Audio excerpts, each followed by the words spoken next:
ठीक, आगे बढ़े। पहले जो है कल पढ़ रहे हैं उसको थोड़ा सा देख लेते हैं और उसके बाद फिर वहां से हम आगे रिवीजन ले लेंगे। थोड़ा सा पहले देख लेते हैं कल पढ़े हैं वो। कल हम लोग डिस्कस किए हैं कौन से कालखंड चल रहा है हमारा, ये बुद्ध काल। ठीक है, ऑनलाइन में जो बच्चे हैं मुझे रिप्लाई करेंगे, मेरी बातें वहां तक पहुंच रही है और सब कुछ लगभग ठीक है। और कल मैं जो है पढ़े हैं उसको थोड़ा सा रिवीजन पहले लेता हूँ, फिर आगे बढ़ जाएंगे हम लोग। कल कितना तारीख? 17। 17 को 2 है, ये सुबह की क्लास का, राइट? यही है, ठीक है। अब कल हम जो पढ़े एक्चुअल में क्या है, वो बुद्ध कर रहे हैं ये। ठीक है, हम जो बात कर रहे हैं मुख्य रूप से क्या है, भगवान बुद्ध से संबंधित जो कालखंड है उस कालखंड में कई अलग अलग जो परिवर्तन हुए, ठीक है, उस परिवर्तन को समझ रहे हैं भारत के इतिहास के अंतर्गत।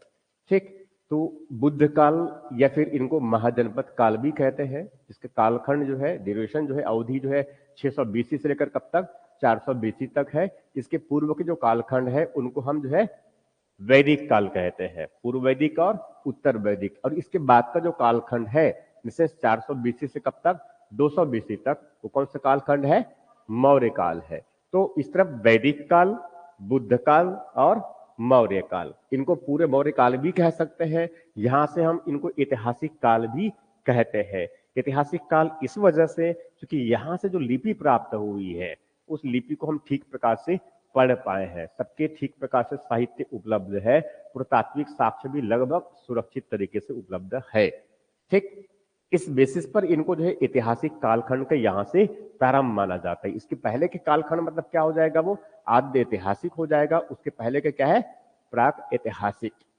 ठीक, तो बुद्ध काल मतलब कब की बात करें हम, महाजनपद, क्योंकि इसी समय 16 महाजनपदों का उदय हुआ, इसी बेसिस पर इनको जो है महाजनपद काल भी कहते हैं ये। इनके साथ ही इसी समय जो है बड़ी मात्रा में सामाजिक और सांस्कृतिक क्रांति परिवर्तन का दौर रहा ये, इसीलिए इनको जो है भारत में, प्राचीन भारत में विशेष रूप से सामाजिक धार्मिक क्रांति का काल भी कहते हैं।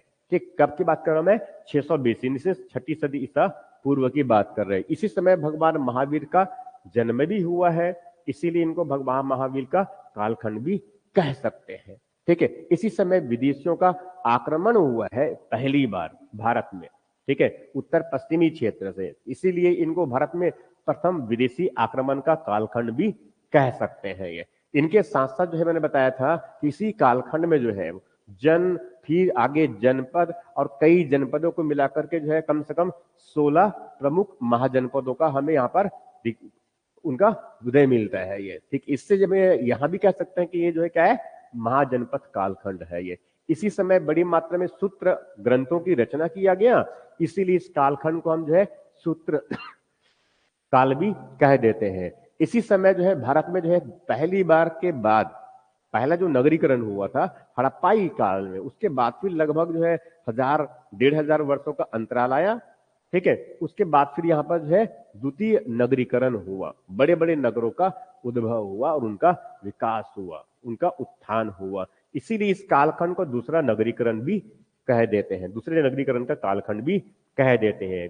नगर मुख्य मैंने कहां पर मुख्यतः ये गंगा यमुना दोआब वाले क्षेत्र में, क्योंकि इसके बाद का जो कालखंड है वो क्या है, मौर्य साम्राज्य का, मौर्य युग का कालखंड है, ये मौर्य कालखंड है। इसीलिए इस कालखंड को मौर्य के पहले का, मौर्य पूर्व काल, पूर्व मौर्य काल, प्री मौर्य स्टेज, ठीक है, प्री मौर्य एज भी हम कह सकते हैं ये। ठीक है, इनके साथ साथ इसी कालखंड में जो है, जैसे बताया मैंने कि इसमें जो है कई, उसमें वर्ण व्यवस्था तो स्थापित हो चुका था, मगर वर्ण व्यवस्था जो था उसमें बड़ी मात्रा में उसमें कुछ उसका कुछ जो है उसमें उल्लंघन भी मिले। देखिए जो है वर्ण संकर की स्थिति उत्पन्न हुआ और वहां से जो है जाति और उपजाति ऐसे कई अलग अलग प्रकार की जो है व्यवस्थाओं का, सामाजिक व्यवस्थाओं का, सामाजिक संस्थाओं का विकास हुआ। ठीक है, इसीलिए चूंकि उनको बहिष्कृत माना गया, जो तत्कालीन जो वैदिक जो सामाजिक परंपरा था उससे बहिष्कृत माना गया। ठीक है, उनको जो है छूत में से अछूत माना गया, मूल समाज से उनको बाहर रखा गया और ऐसा समझा गया कि वहां क्या है, छूत छूत अशुद्ध है। इसीलिए उसको जो है, उसके लिए उस कालखंड को जिसमें कि इस प्रकार के परिवर्तन हुए उसको क्या कहते हैं, शूद्र काल भी कह देते हैं। तो इसका मतलब ये हुआ कि छठी सदी ईसा पूर्व के जो है कालखंड को जो है शूद्र काल कह रहे हैं कोई इसको, तो कोई इनको जो है भारत में प्रथम विदेशी आक्रमण का कालखंड कह रहे हैं, तो कोई उनको पूर्व मौर्य काल कह रहे हैं, तो कोई उनको द्वितीय नगरीकरण का काल कह रहे हैं, तो कोई उनको सूत्र काल कह रहे हैं, तो कोई उनको महाजनपद काल, कोई उनको बुद्ध काल, कोई उनको जो है भगवान महावीर का काल। कोई इसी समय चूंकि नवीन धर्म को उदय हुआ तो नवीन धर्म के उदय का भी काल कह सकते हैं इनको। ठीक, अब इस समय जो है हमें ये देखना है कि इस बुद्धा काल में, ठीक है, परिवर्तन जो मुख्य जो हुए हैं वो क्या क्या परिवर्तन है, जो हमारे परिवर्तन, जो वही परिवर्तन हमारे लिए प्रश्न के स्वरूप में होते हैं। ठीक है, तो उसमें हमें पहले डिस्कस किया था कि इस समय जो है भगवान बुद्ध के कालखंड में क्या है, एक तो राजनीतिक जीवन उनका पहले की बात किया मैंने। राजनीतिक जीवन में पहले क्या बताया मैंने कि पलमूलता पूर्व वैदिक काल, पूर्व मध्य काल में जो है जन हुआ करते थे, मगर बाद में उत्तर वैदिक काल में जनपद क्षेत्राधारित बन गया और यही उत्तर वैदिक काल के आते तक वो क्या बन जाएगा, महाजनपद। तो आज हमें ये महाजनपद के बारे में थोड़ी सी समझना भी है। ये उनके बाद फिर मैंने बताया था कि गणतंत्र की व्यवस्था स्थापित हो गया था। कुछ हिमालय के जो तराई वाले जो क्षेत्र है उसमें कुछ जो है अराजक कुछ गणतंत्रों का विकास हुआ, जिनमें मुख्यतः अगर देखा जाए तो एक अभिजात्य जो वर्ग है, कुलीन वर्ग है, उनका शासन हुआ करता था। मुख्य इसमें 10 गणतंत्र हालांकि है, मगर 30 से अधिक गणतंत्रों की हमें जानकारी मिलती है। ठीक है, कुल मिलाकर के ये ठीक, ये सब इस वो घटनाक्रम हुआ। इसी बीच हम ये भी जानते हैं कि इस महाजनपद के साथ साथ जो है इसमें एक बड़ा महत्वपूर्ण महाजनपद हुआ करता था, मगध, जिनकी भौगोलिक और सामरिक अवस्थिति और राजाओं की जो है महत्वाकांक्षा के कारण जो है एक विशाल साम्राज्य की स्थापना की नींव रखा गया। ठीक है, क्योंकि इनका जो क्षेत्र है वो क्या था, मगध था। इसीलिए इसीलिए इस राज्य का जब विस्तार होकर के एक विशाल साम्राज्य बना, उनको क्या बोलते हैं, मगध साम्राज्य। तो मगध साम्राज्य का उदय, उनकी अपनी परिस्थितियां हैं कि कब की बात करूं मैं, छठी सदी ईसा पूर्व में, छठी सदी ईसा पूर्व में मगध साम्राज्य का उदय, महाजनपदों के उत्थान में से एक। फिर इसी में इनका उत्तय हो गया तो इसमें राजवंश होगा, उनके प्रमुख शासक होंगे, उनके प्रमुख उपलब्धि होंगे, और यही जो है आधार बनेगा आगे जो है किसके लिए, मौर्य साम्राज्य की स्थापना के लिए। राइट, इस तरह से तो ये क्या है, एक पॉलिटिकल डेवलपमेंट है जिनका कल्मिनेशन जो है, जो प्रारंभ हुआ था पूर्व वैदिक में जन के रूप में, और फाइनली इनका जो कल्मिनेशन है, अंतिम जो परिणाम है, वो मौर्य साम्राज्य की स्थापना से है, जिनकी स्थापना कौन करता है आगे चल करके, चंद्रगुप्त मौर्य, मौर्य काल में है। इसी समय विदेशी आक्रमण भी हुए हैं। ठीक है, तो ये सब क्या है, बड़े राजनीतिक परिवर्तन है, ये बड़े क्या है, राजनीतिक। उत्तर पश्चिमी क्षेत्र में इस समय राजनीतिक, उत्तर पश्चिमी क्षेत्र में इसी समय छठी सदी ईसा पूर्व में विदेश से आक्रमण हुआ। आक्रमण जो है कुछ ईरानियों ने किया और कुछ उसमें यूनानियों ने किया, कुछ ईरानियों ने किया और कुछ उनमें से यूनानियों ने किया। ठीक है, मतलब विदेशी आक्रमण भारत में उत्तर पश्चिमी क्षेत्र में प्रारंभ हुआ। जो पहले इसमें थे यूनानी और बाद में थे इसमें जो है, पहले जो है इसमें ईरानी थे और बाद में फिर इसमें क्या है, यूनानी।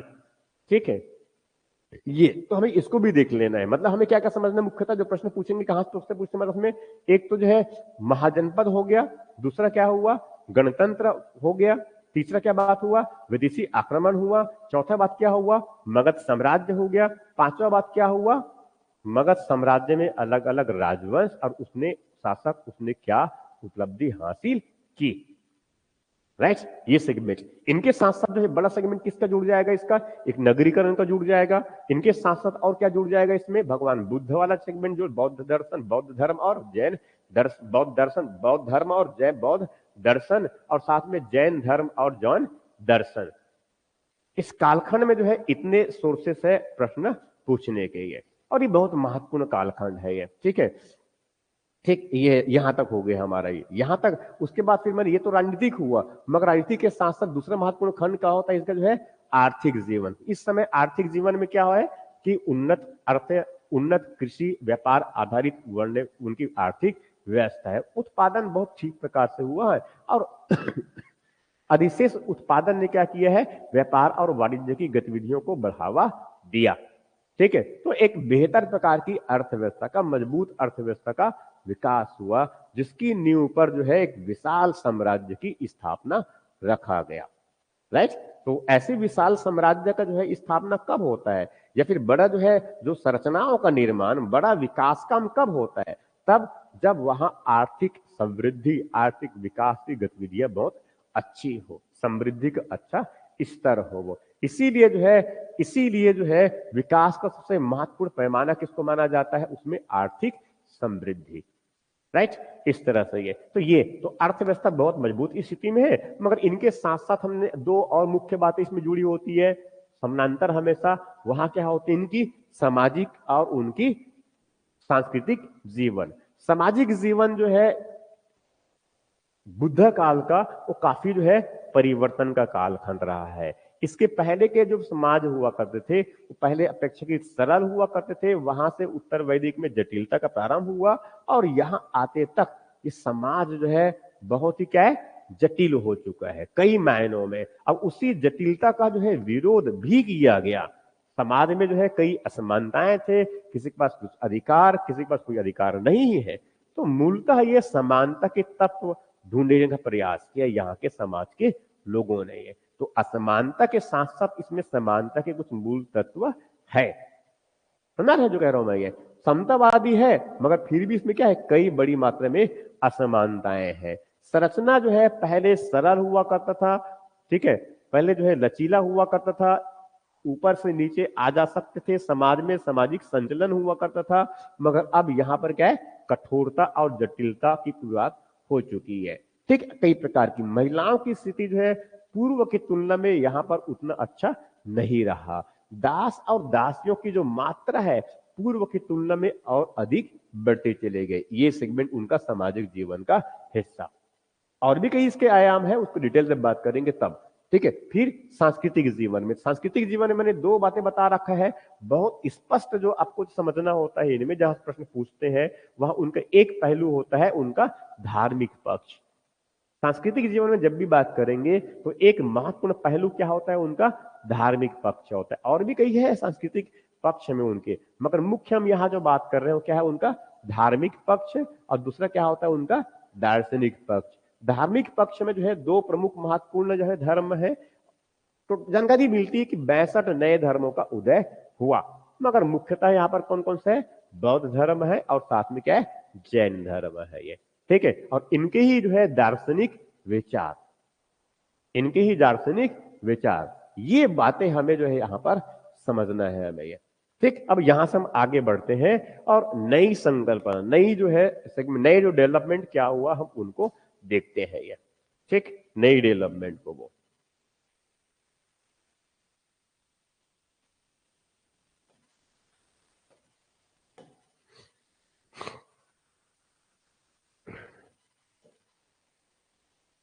ठीक है। तो एक तो पहले जो है हम ये समझ रहे हैं एक्चुअल में इसमें कि ये जो बुद्ध काल है, ठीक है, इसके बारे में जानकारी हमें कहां से मिलती है मुख्य रूप से पहली। ठीक है, बहुत छोटी छोटी बातें हैं जो उनको ले रहा हूं मैं ये। तो हम किसकी बात कर रहे हैं, बुद्ध काल की बात कर रहे हैं। यहां पर ये 5वें नंबर का टॉपिक है मेरे ख्याल से ये। ठीक है, तो ये क्या है, बुद्ध काल। अब बुद्ध काल मतलब कम की बात करें हम 600 बीसी से लेकर के जो है 400 बीसी तक, इस कालखंड की बात कर रहे हैं ये। अब इस कालखंड में जो है सबसे पहले हम जो बात कर रहे हैं इसमें, वहां क्या है, उनकी जानकारी का स्रोत, इनकी जानकारी का स्रोत किससे में जानकारी मिलती है, इस कालखंड के बारे में। तो हम जानते हैं स्वाभाविक रूप से जो है इसमें क्या होता है, दो चीज बहुत महत्वपूर्ण होती है। एक क्या होता है, पुरातात्विक स्रोत होता है, एक क्या होता है, पुरातात्विक स्रोत या पुरातात्विक साक्ष्य है, आर्कोलॉजिकल एविडेंस है। और दूसरा जो होता है उनका जो है साहित्यिक, साहित्यिक साक्ष्य। इसके पूर्व के जो है पुरातात्विक साक्ष्य हमें बहुत अधिक स्पष्टता के साथ में प्राप्त नहीं हुए हैं, मगर इस कालखंड से जो है हमें जो है जो पुरातात्विक साक्ष्य है ये बहुत स्पष्ट रूप से मिलने शुरू हो गए। एक तो जो है मितभांड, ठीक है, यहां से जो है उत्तरी काले पालिशदार मितभांड ये मिलने शुरू हो गए। ये समझ में आ रहा होगा, मितभांड मतलब मिट्टी के जो है हंडी बर्तन की बात कर रहा हूं मैं। तो ये जो है बहुत विस्तृत, मतलब बिल्कुल सुरक्षित सुरक्षित तरीके से मितभांड, तो मितभांड मतलब पूरा उनका मूल रूप बिना टुकड़े में, जबकि इसके पहले क्या सामान्यता जो है या तो टुकड़े वगैरह हो गए या तो मिले तो कुछ मात्रा में ही बस मिले हुए मितभांड आ जाएंगे, ठीक है, मगर यहां से बहुत ठीक ठाक मात्रा में उनका प्रारंभ प्रारंभ मिलना प्रारंभ हुआ। इनके साथ साथ जो है बहुत महत्वपूर्ण जो है जो इसका जो दूसरा जो साक्ष्य है, यहां से हमें जो है लोहे के कई बने हुए हमें जो है बेहतर किस्म के लोहे के बने हुए उपकरण, बेहतर किस्म के लोहे के बने उपकरण ये हमें मिलने शुरू हो गए,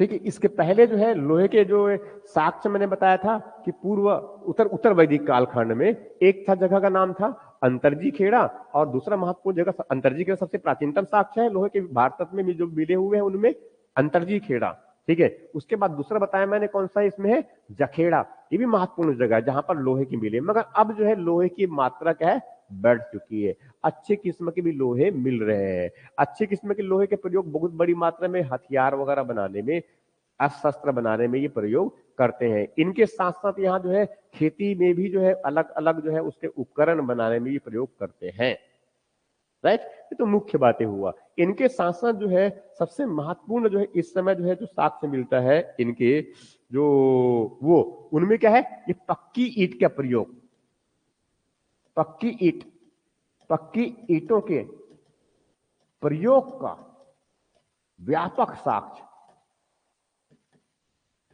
व्यापक साक्ष्य। पक्की ईंट के प्रयोग पहले भी हुए, हड़प्पा काल में भी हुए हैं, मगर उत्तर पूर्व वैदिक काल में उतनी बड़ी मात्रा में प्रयोग नहीं हुआ और ना ही उत्तर वैदिक काल में उतना अधिक मात्रा में प्रयोग हुआ, मगर इस कालखंड के आते तक जो है बड़ी मात्रा में पक्की ईंटों का प्रयोग होना शुरू हो गया है। समझ रहे हैं जो कह रहा हूं मैं ये। इनके साथ साथ बहुत महत्वपूर्ण जो डेवलपमेंट हुआ वहां था सिक्कों का प्रयोग, सिक्कों का आविष्कार। इसके पहले जो है हमें जो है किसी प्रकार से कोई सिक्के की जानकारी नहीं मिलती है।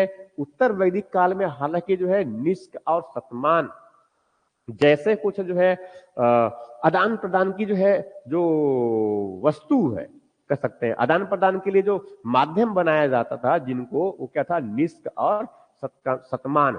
मगर हम जानते हैं निष्क जो है क्या है, गले का आभूषण है, और शतमान का मतलब क्या है, 100 गायों का मूल्य, ये हुआ करता था। वास्तविक में कोई मुद्रा का विकास नहीं हुआ। इस कालखंड में जो है पहली बार जो है यहां पर जो है पंचमार्क,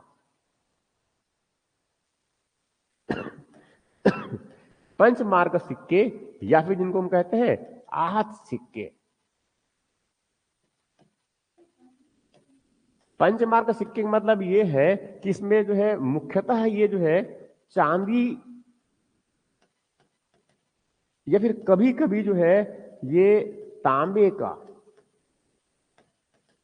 या फिर कभी कभी जो है चांदी प्लस तांबे दोनों की मिश्रित, मिश्रित जो है जो टुकड़े हैं, ठीक है, उसके टुकड़े पर, उसके टुकड़े पर जो है थप्पा लगा देते, पंच करते हैं। क्या करते हैं, पंच कर देते हैं, राइट। इस पर जो है पंच करते हैं, पंच करना, या फिर थप्पा, थप्पा नहीं टप्पा कहा जाता है एक्चुअली में, सही वर्ड उनके लिए टप्पा, टप्पा कर दिए जाते हैं ये, ठीक है। इसीलिए इनको कभी कभी जो है टप्पांकित मुद्रा भी कहते हैं। क्या कहते हैं, टप्पांकित मुद्रा भी कहते हैं ये, समझ में आ रहा है जो कह रहा हूं मैं ये? ठीक है, टपांकित मुद्रा या पंचमार्क सिक्के या फिर आहत मुद्रा, मतलब ये ढलवा सिक्के नहीं है, ये बात बिल्कुल ध्यान रखना है। मतलब अभी जो है ढलवा सिक्कों का प्रयोग नहीं है, ढलवा सिक्कों का प्रयोग नहीं है। तो ये पूरे सेगमेंट कब तक चलता रहेगा? मौर्य काल में भी लगभग इसी प्रकार के आहत सिक्के मिलेंगे। मतलब ये समझ लीजिए कि 400 BC तक लगभग हमें ऐसा ही सिक्के मिलने वाले हैं। ये समझ रहे हैं? ये आगे जो है तब जब मौर्य काल के बाद जब यूनानी लोग आएंगे तब वो ढलवा सिक्के का प्रयोग करना शुरू करेगा। समझ रहे हैं? ये तो भारत में मुद्रा का विकास किस प्रकार से हुआ है आप ये भी समझ सकते हैं। पूर्व हड़प्पा काल में तो मुद्रा मुख्यतः नहीं थे, बेसिकली क्या थे, वो मोहरे हुआ करते थे। पूर्व वैदिक काल में बताया मैंने कि उसमें तो कोई स्पष्ट है ही नहीं है क्या मुद्रा और क्या उसमें आहत मुद्रा, ठीक है, का ढलवा और आहत मुद्रा। उत्तर वैदिक काल में बताया मैंने वो निष्क और शतमान है, मगर कोई वास्तविक में कोई मुद्रा वो नहीं है। पहली बार जो है 6ठी सदी ईसा पूर्व में आकर के जो है इस प्रकार से मुद्रा, मगर ये भी मुद्रा किस प्रकार का, ये कोई ढलवा मुद्रा नहीं है। एक कैसा मुद्रा है ये? आहत मुद्रा है। एक कैसा मुद्रा है ये? आहत मुद्रा है। ये समझ में आ रहा जो कह रहा हूं मैं? ये इस प्रकार से ये ठीक है। तो ढलवा सिक्कों का अभी जो है यहाँ पर कोई निर्माण नहीं है। एक कैसा सिक्का है? आहत सिक्का है, पंचमार्क सिक्के हैं, तपांकित सिक्के हैं। कभी कभी उनको उत्पीड़ांक, उत्पीड़ितांक, उत्पीड़ा, उत्पीतड़ांग,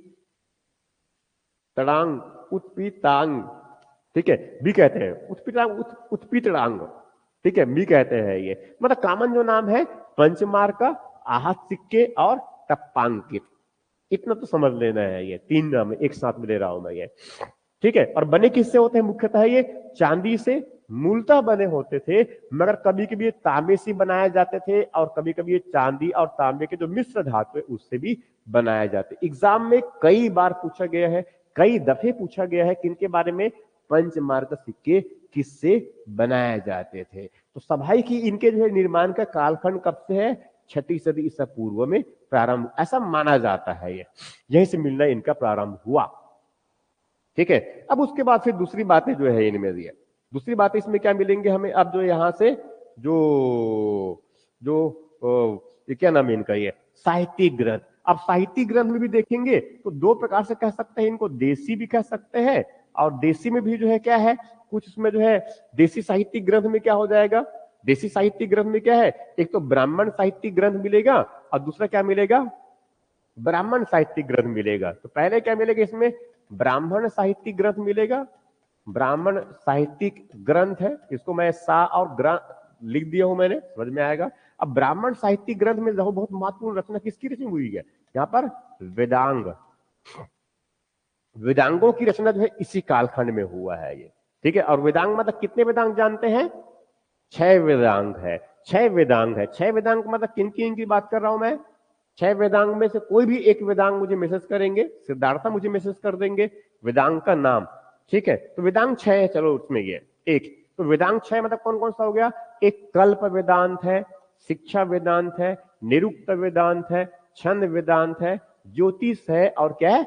व्याकरण है। समझ रहा ना? ये तो एग्जाम में ऐसे पूछे जाते हैं। ये प्रश्न दे देगा आपके सामने कि निम्नलिखित में से जो है कि निम्नलिखित में से किसे वेदांत की समूह में सम्मिलित नहीं किया जाता, ये भी प्रश्न पूछे जाते हैं ऐसे। अब इस वेदांत ग्रंथ में जो है कितने हैं? 6 है, जिनमें जो है मुख्यतः क्या मिलती है हमें? धर्म, यज्ञ, वर्णन, इस सब के बीच में जो है कई एक्टिविटीज का इनका। इनके साथ साथ इसी कालखंड में जो है धर्म सूत्र, बहुत महत्वपूर्ण रचना हुआ था इसमें, धर्म सूत्र का। ये धर्म सूत्र एक्चुअल में से ये एक कल्प सूत्र का एक हिस्सा था बेसिकली। ये जो है कल्प सूत्र का एक हिस्सा था। ये कल्प सूत्र के हिस्सा के रूप में, के भाग के रूप में किनका स्थापना, किसका जो है रचना हुआ? धर्म सूत्र का। अब ये धर्म सूत्र बेसिकली जो है वो सामाजिक नियम थे, बुनियादी रूप से अगर देखा जाए कि समाज में व्यवस्था किस प्रकार के रहे उससे संबंधित ये नियम थे ये, ठीक। धर्म सूत्र इनके साथ साथ, ठीक है, ये हो गया इनको। तो इसमें जो है और भी कई, ठीक। तो ये एक्चुअली क्या बता रहा हूं मैं? ये एक ब्राह्मण ग्रंथ हो गया, वो इसको ऐसा ना कहा जाए, ब्राह्मण ग्रंथ हो गया, ठीक है। और धर्म सूत्र में फिर जो है कल्पसूत्र हिस्सा ग्रुप में, फिर आगे इसमें जो है और एक जो बहुत महत्वपूर्ण होता है इसमें एक होता है गौतम बौद्धायन विशिष्ट और आपस्तंभ, ऐसे कई लेखन। तो क्या बताया मैंने, धर्म सूत्र हो गया। उनके बाद फिर जो है ये, ठीक है, उसके बाद फिर दूसरा और महत्वपूर्ण इसमें क्या होता है, बौद्ध और जैन धर्म, ठीक है, से संबंधित साहित्यिक ग्रंथ, ठीक है। इनके साथ साथ जो है दूसरा और महत्वपूर्ण सेगमेंट क्या होता है, मैं इधर इसको इस तरफ ले लेता हूं मैं, ये तो ब्राह्मण वाले ले लिया मैंने, और यहां पर मैंने किसको ले लिया, बौद्ध धर्म से संबंधित, इससे संबंधित धार्मिक ग्रंथ। तो सामान्यतः बौद्ध धर्म संबंधित जो ग्रंथ थे वो सभी मुख्यतः क्या है, वो पाली भाषा में रखे गए। अब बहुत से ग्रंथ है, ठीक है, मैं उसमें बहुत अधिक उसमें नहीं जा रहा हूं मैं, ठीक है, मगर उस ग्रंथों को हम धीरे धीरे करके याद करेंगे अलग से साथ में ये, ठीक है। वैसी साथ में और क्या जानकारी मिलती है हमें, जो है जानकारी किससे मिलती है हमें, जो है जो जैन धर्म है, जैन, इसके अलावा जो है जैन जो साहित्यिक ग्रंथ है, जैन जो साहित्यिक ग्रंथ है उससे में जानकारी मिलती है। जैन साहित्यिक ग्रंथ जो है मुख्यतः किसमें, प्राकृत भाषा में रचे गए हैं। मुख्यतः प्रारंभिक जो जैन ग्रंथ जितने भी हैं सब प्राकृत भाषा में रचे गए हैं। इसमें भी कई ग्रंथ हैं, जैसे कि परिशिष्ट पर्व है, भगवती सूत्र है, और भी कई है। बौद्ध धर्म में भी वैसे जो है क्या है, अभिधम 3 पीटक है इसमें। त्रिपीटक सबसे महत्वपूर्ण है, त्रिपीटक बौद्ध धर्म से संबंधित और जैन धर्म से संबंधित 2 मैंने कौन सा बताया, एक परिशिष्ट पर्व है और दूसरा कौन सा है, भगवती सूत्र। ये बार बार सुनते रहिए, इनको हम याद कर लेंगे, ये बहुत महत्वपूर्ण सेगमेंट है ये, ठीक है। इसके अलावा ये तो मैंने पुरातात्विक और साहित्यिक मैंने सिर्फ किसकी बात किया है, अभी ये देसी की बात किया मैंने। अब यहीं पर इनको मैं जो थोड़ा सा इधर से और इनको मैं इसको यहां खींच लेता हूं मैं, ठीक है। और यहां पर मैं किसको जोड़ता हूं, उसमें कुछ विदेशी जो साहित्यकार है उनको भी, ठीक है। इसमें कुछ विदेशी जो साहित्यकार है उनको भी जोड़ लेता हूं मैं ये। अब विदेशी साहित्यकार में जो है कई महत्वपूर्ण हुए, विदेशी जो साहित्यकार है जिनकी जानकारी जो है कई, तो इनमें से कुछ मैं बस फ्रेम बता रहा हूं क्योंकि आगे हमें जो है इनको याद करना है, ठीक है। तो कुछ जो है सिकंदर के पूर्व आए, ठीक है, इस फ्रेम बता रहा हूं बस मैं, आगे फिर आगे इनको हमें याद करना है, मैं बताऊंगा इसको। कुछ हमें जो है सिकंदर के पूर्व भारत आए ऐसे विदेशी यात्री, ऐसे कुछ लेखक है ये, उन लेखकों की बात कर रहा हूं मैं ये सबसे प्रारंभिक है, जैसे कि हेरोडोटस वगैरह जो है उसका नाम आता है ये, ठीक है। उनके बाद फिर दूसरा जो है कौन, इसमें सिकंदर के साथ में आए हैं,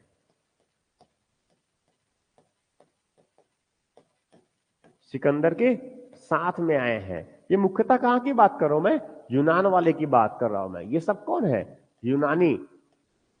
यूनानी लेखक की बात कर रहा हूं मैं ये, ठीक है, यूनानी वाला ये, ठीक है। और उसके बाद फिर कुछ क्या है, सिकंदर के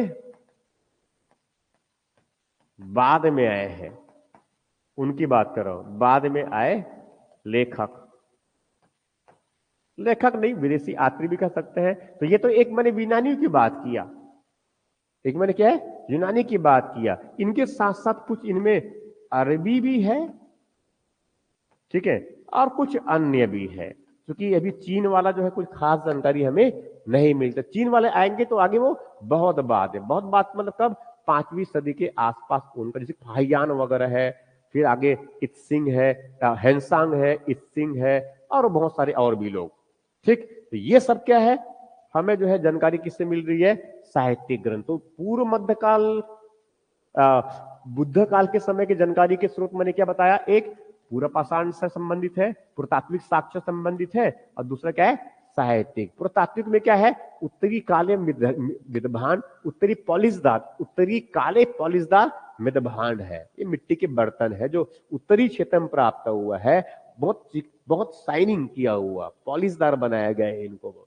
ठीक है। और क्या है, ये पॉलिशदार क्या है, मिट्टी के बर्तन है, काले रंग का है। उत्तरी क्षेत्र में काले रंग की हंडी देखे भी होंगे गांव देहात में, ठीक है, और शहरों में बिकता भी है, ठीक है। बेहतर किस्म के लोहे के उपकरण बनने के हमें साक्ष्य मिलते हैं। ये कृषि उपकरण में जो है, कृषि में लोहे के बहुत अच्छे उपकरण प्रयोग किए हैं, मगर हालांकि बहुत अधिक उपयोग नहीं। इनके बहुत अधिक जो औजार मिले हैं जिसमें लोहे का प्रयोग बहुत अच्छे प्रकार से किया है, वो क्या है, युद्ध के अलग अलग अस्त्र बनाने में प्रयोग किया गया है। पक्की ईंटों का बहुतायत मात्रा में अब प्रयोग प्रारंभ हो गया। पक्की ईंट का प्रयोग जो है बहुतायत प्रकार से प्रारंभ उनका शुरू हो गया। यहां पर सबसे महत्वपूर्ण डेवलपमेंट क्या हुआ है, पंचमार्क सिक्कों का निर्माण। ये बहुत महत्वपूर्ण डेवलपमेंट है ये। ठीक है, कब की बात कर रहा हूं मैं, 6ठी सदी ईसा पूर्व की बात कर रहा हूं। यहां से जो है पंचमार्क सिक्के मिलना प्रारंभ हुआ। एग्जाम में ये कई बार पूछा जा चुका है। और ये पंचमार्क सिक्के बनते किससे हैं, चांदी से बनाए जाते हैं। चांदी के छोटे से टुकड़े, पट्टी, छोटे से पट्टी को उसे तोड़ दिया, काट दिया गया और उस पर जो है टप्पा लगा दिया गया। तो क्या है, चांदी से, या फिर कभी कभी इनको तांबे से, और या फिर तांबे और चांदी से बनाए जाते थे ये। ठीक है, ये हो गया। उसके बाद फिर मैंने किसकी बात किया, मैंने इसमें जो है साहित्यिक साक्ष्य जो है ब्राह्मण जो ग्रंथ से संबंधित है, जिसे कि इसमें 6 महत्वपूर्ण क्या है, वेदांग भी है, इसमें से एक महत्वपूर्ण ही हो गया, धर्म सूत्र भी हो गया। ठीक है, उसके बाद फिर मैंने जो भगवान बुद्ध से संबंधित, बौद्ध धर्म से संबंधित साहित्यिक ग्रंथ है, और बौद्ध धर्म साहित्यिक ग्रंथ में जो है इसमें त्रिपिटक बहुत महत्वपूर्ण हो सकते हैं। ठीक है, बहुत महत्वपूर्ण है। त्रिपिटक के अलावा जो है और भी कई बौद्ध धर्म संबंधित साहित्यिक ग्रंथ है, मगर उनको आगे हम पढ़ेंगे। जैन धर्म से संबंधित साहित्यिक ग्रंथ मैंने क्या बताया, 2 प्रमुख नाम लिया मैंने, एक भगवती सूत्र और दूसरा कौन सा है, परिशिष्ट पर्व। एक भगवती सूत्र है और दूसरा क्या है, परिशिष्ट पर्व।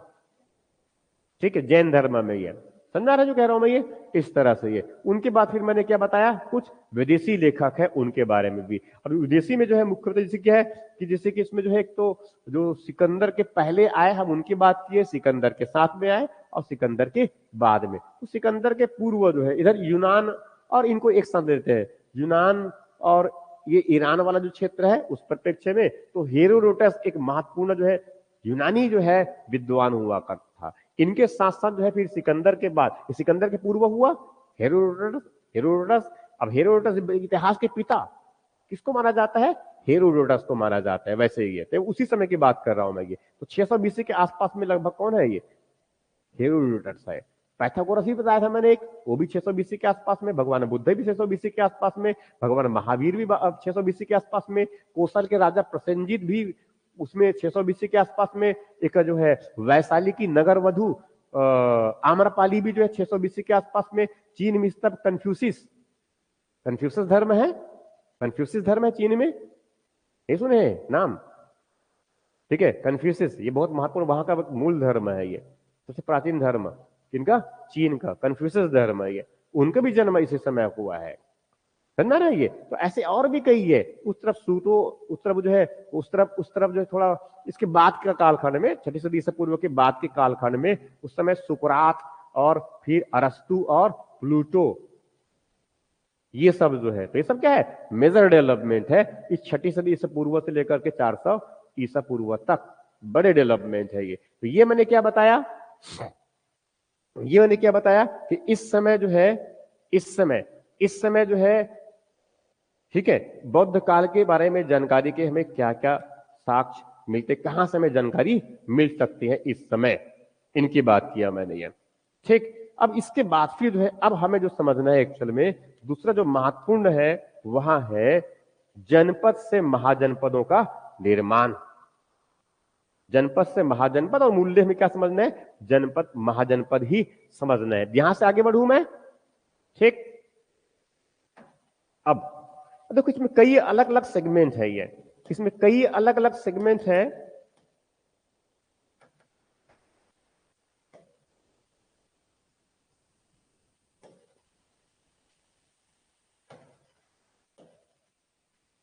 ठीक है, इसमें कई अलग अलग सेगमेंट है, और उस सेगमेंट में जो है डेवलपमेंट हुआ है ये। ठीक है, जैसे कि मैं कई अलग डेवलपमेंट है, तो अब उसमें किसकी बात कर रहा हूं, मूलतः अगर देखा जाए तो मैं रणनीतिक व्यवस्था की बात कर रहा हूं मैं ये। ठीक है, मूल रूप से अगर देखूं मैं तो किसकी बात कर रहा हूं मैं, बुद्ध काल में।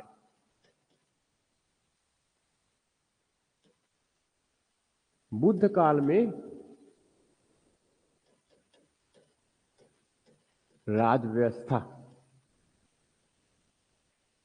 बुद्ध काल में राज व्यवस्था, या फिर इनको हम राजनीतिक जीवन भी कह सकते हैं इस कालखंड में। यह ठीक है, इसमें एक सेगमेंट यहां हुआ है इनमें से। ठीक है, अब इसमें जो है, इसमें जो सबसे महत्वपूर्ण जो हमें समझना है, जो महत्वपूर्ण समझना है, इसमें कई सेगमेंट मिलेंगे हमें। अभी इसमें हमें जो है इसमें कई सेगमेंट मिलेंगे। ये एक सेगमेंट जो है राजनीतिक व्यवस्था के अंतर्गत ही है। ठीक है, एक सेगमेंट जो मिलेंगे हमें यहां से, मैं यहां से लेते जा रहा हूं मैं ये। ठीक है, तो यहां से पहली बात इसमें है, तो पहली बात है क्या मिलेगा हमें, जनपद। जन से फिर आगे क्या है, जनपद, और जनपद से आगे क्या है, महाजनपद। ठीक, इनका विकास। तो अब इसको ऐसा समझ लीजिए, ऐसा समझ लीजिए कि ये जो है जन जो है पहले किस कालखंड में जन हुआ करता था। अब ये समझ लीजिए, आपके दिमाग में बोल के स्पष्ट जो है ये थॉट होनी चाहिए कि ये जो है भारत का उत्तर पश्चिमी क्षेत्र, और मैं यहां से जो है सीधे मैप को ले आता हूं एक, उससे ज्यादा स्पष्ट हो पाएगा। और ज्यादा स्पष्ट हो इसके लिए हमें जो है थोड़ा सा मैप की आवश्यकता पड़ेगी।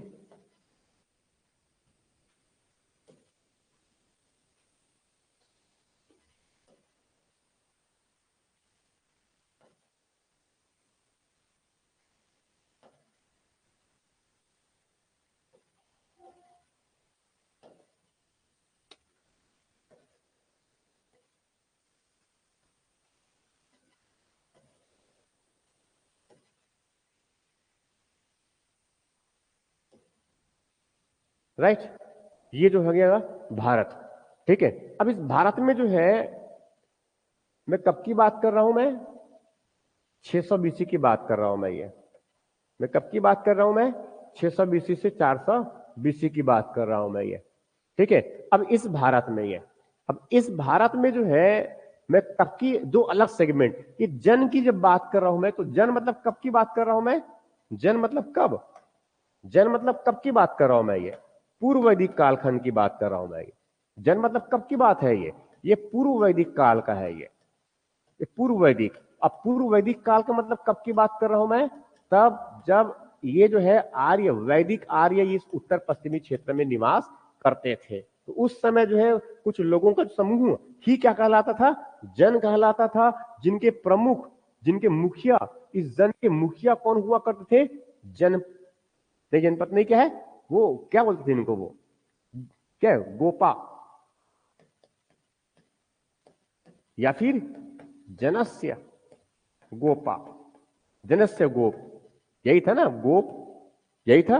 और भी कहते थे दूसरे में से, ठीक है, ये अलग बात है ये, पर उसमें क्या है, गोप एक महत्वपूर्ण था, गोप, गोपा नहीं है, गोप सही वर्ड है।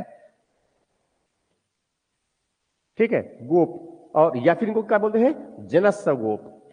ठीक है, ये जानते हैं ऑलरेडी हम, ये उनके मुखिया है। बाद में जो है उत्तर वैदिक काल में, उत्तर वैदिक काल में जो है क्या हो गया, यहां पर पहले ये जन आधारित व्यवस्था है, जन समूह है, बेसिकली ये जन समूह है।